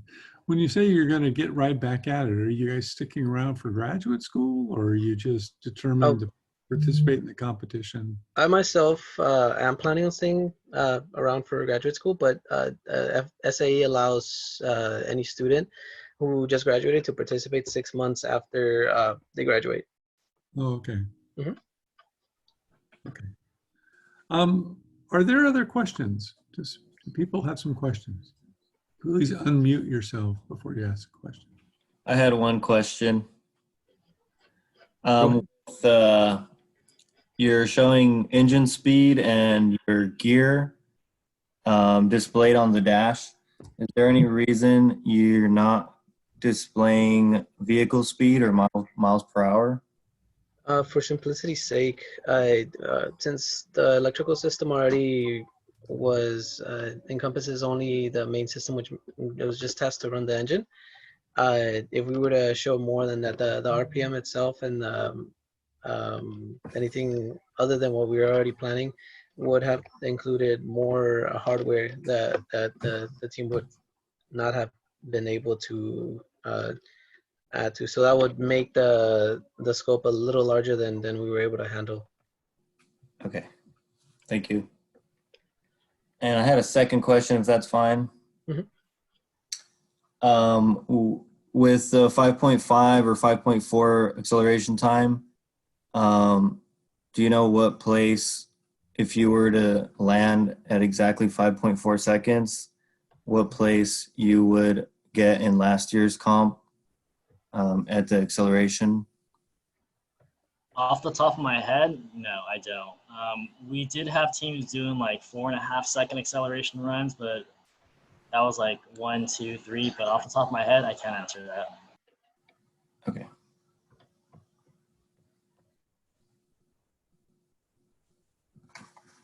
Other questions?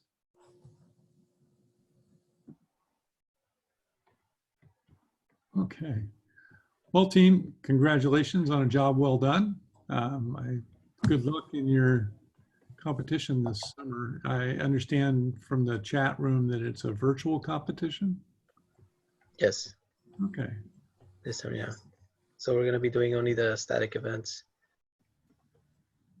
Yeah, I just want to say thanks team. I really enjoyed working with you this year. I was super bummed like you were not to finish the car, but if any of you are around this summer, I'd love to continue to work on it. And I was really impressed with the progress you did make, up and through March. And so I think you guys should be proud of it. And yeah, so look forward to see what you guys accomplish after this. Thanks, Bachman. Thank you, Bachman. Thank you, Durbin. Thank you, everyone. There's a question in the chat room. What's the date for the virtual competition? You know? Let me see. Yeah, we have dates because they moved everything around. So I think what ended up happening is they got all the SAE Collegiate Series together.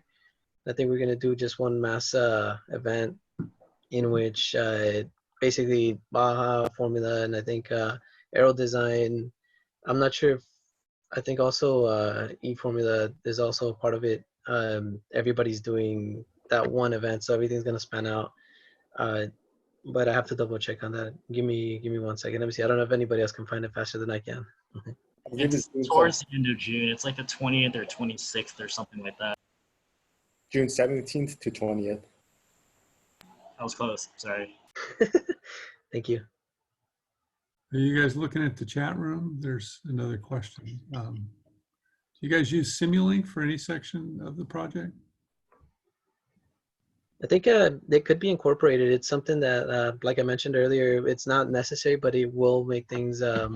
It might be very beneficial to adapt or to integrate some sort of Simulink program. So I think off the top of my head, I would maybe imagine the electrical,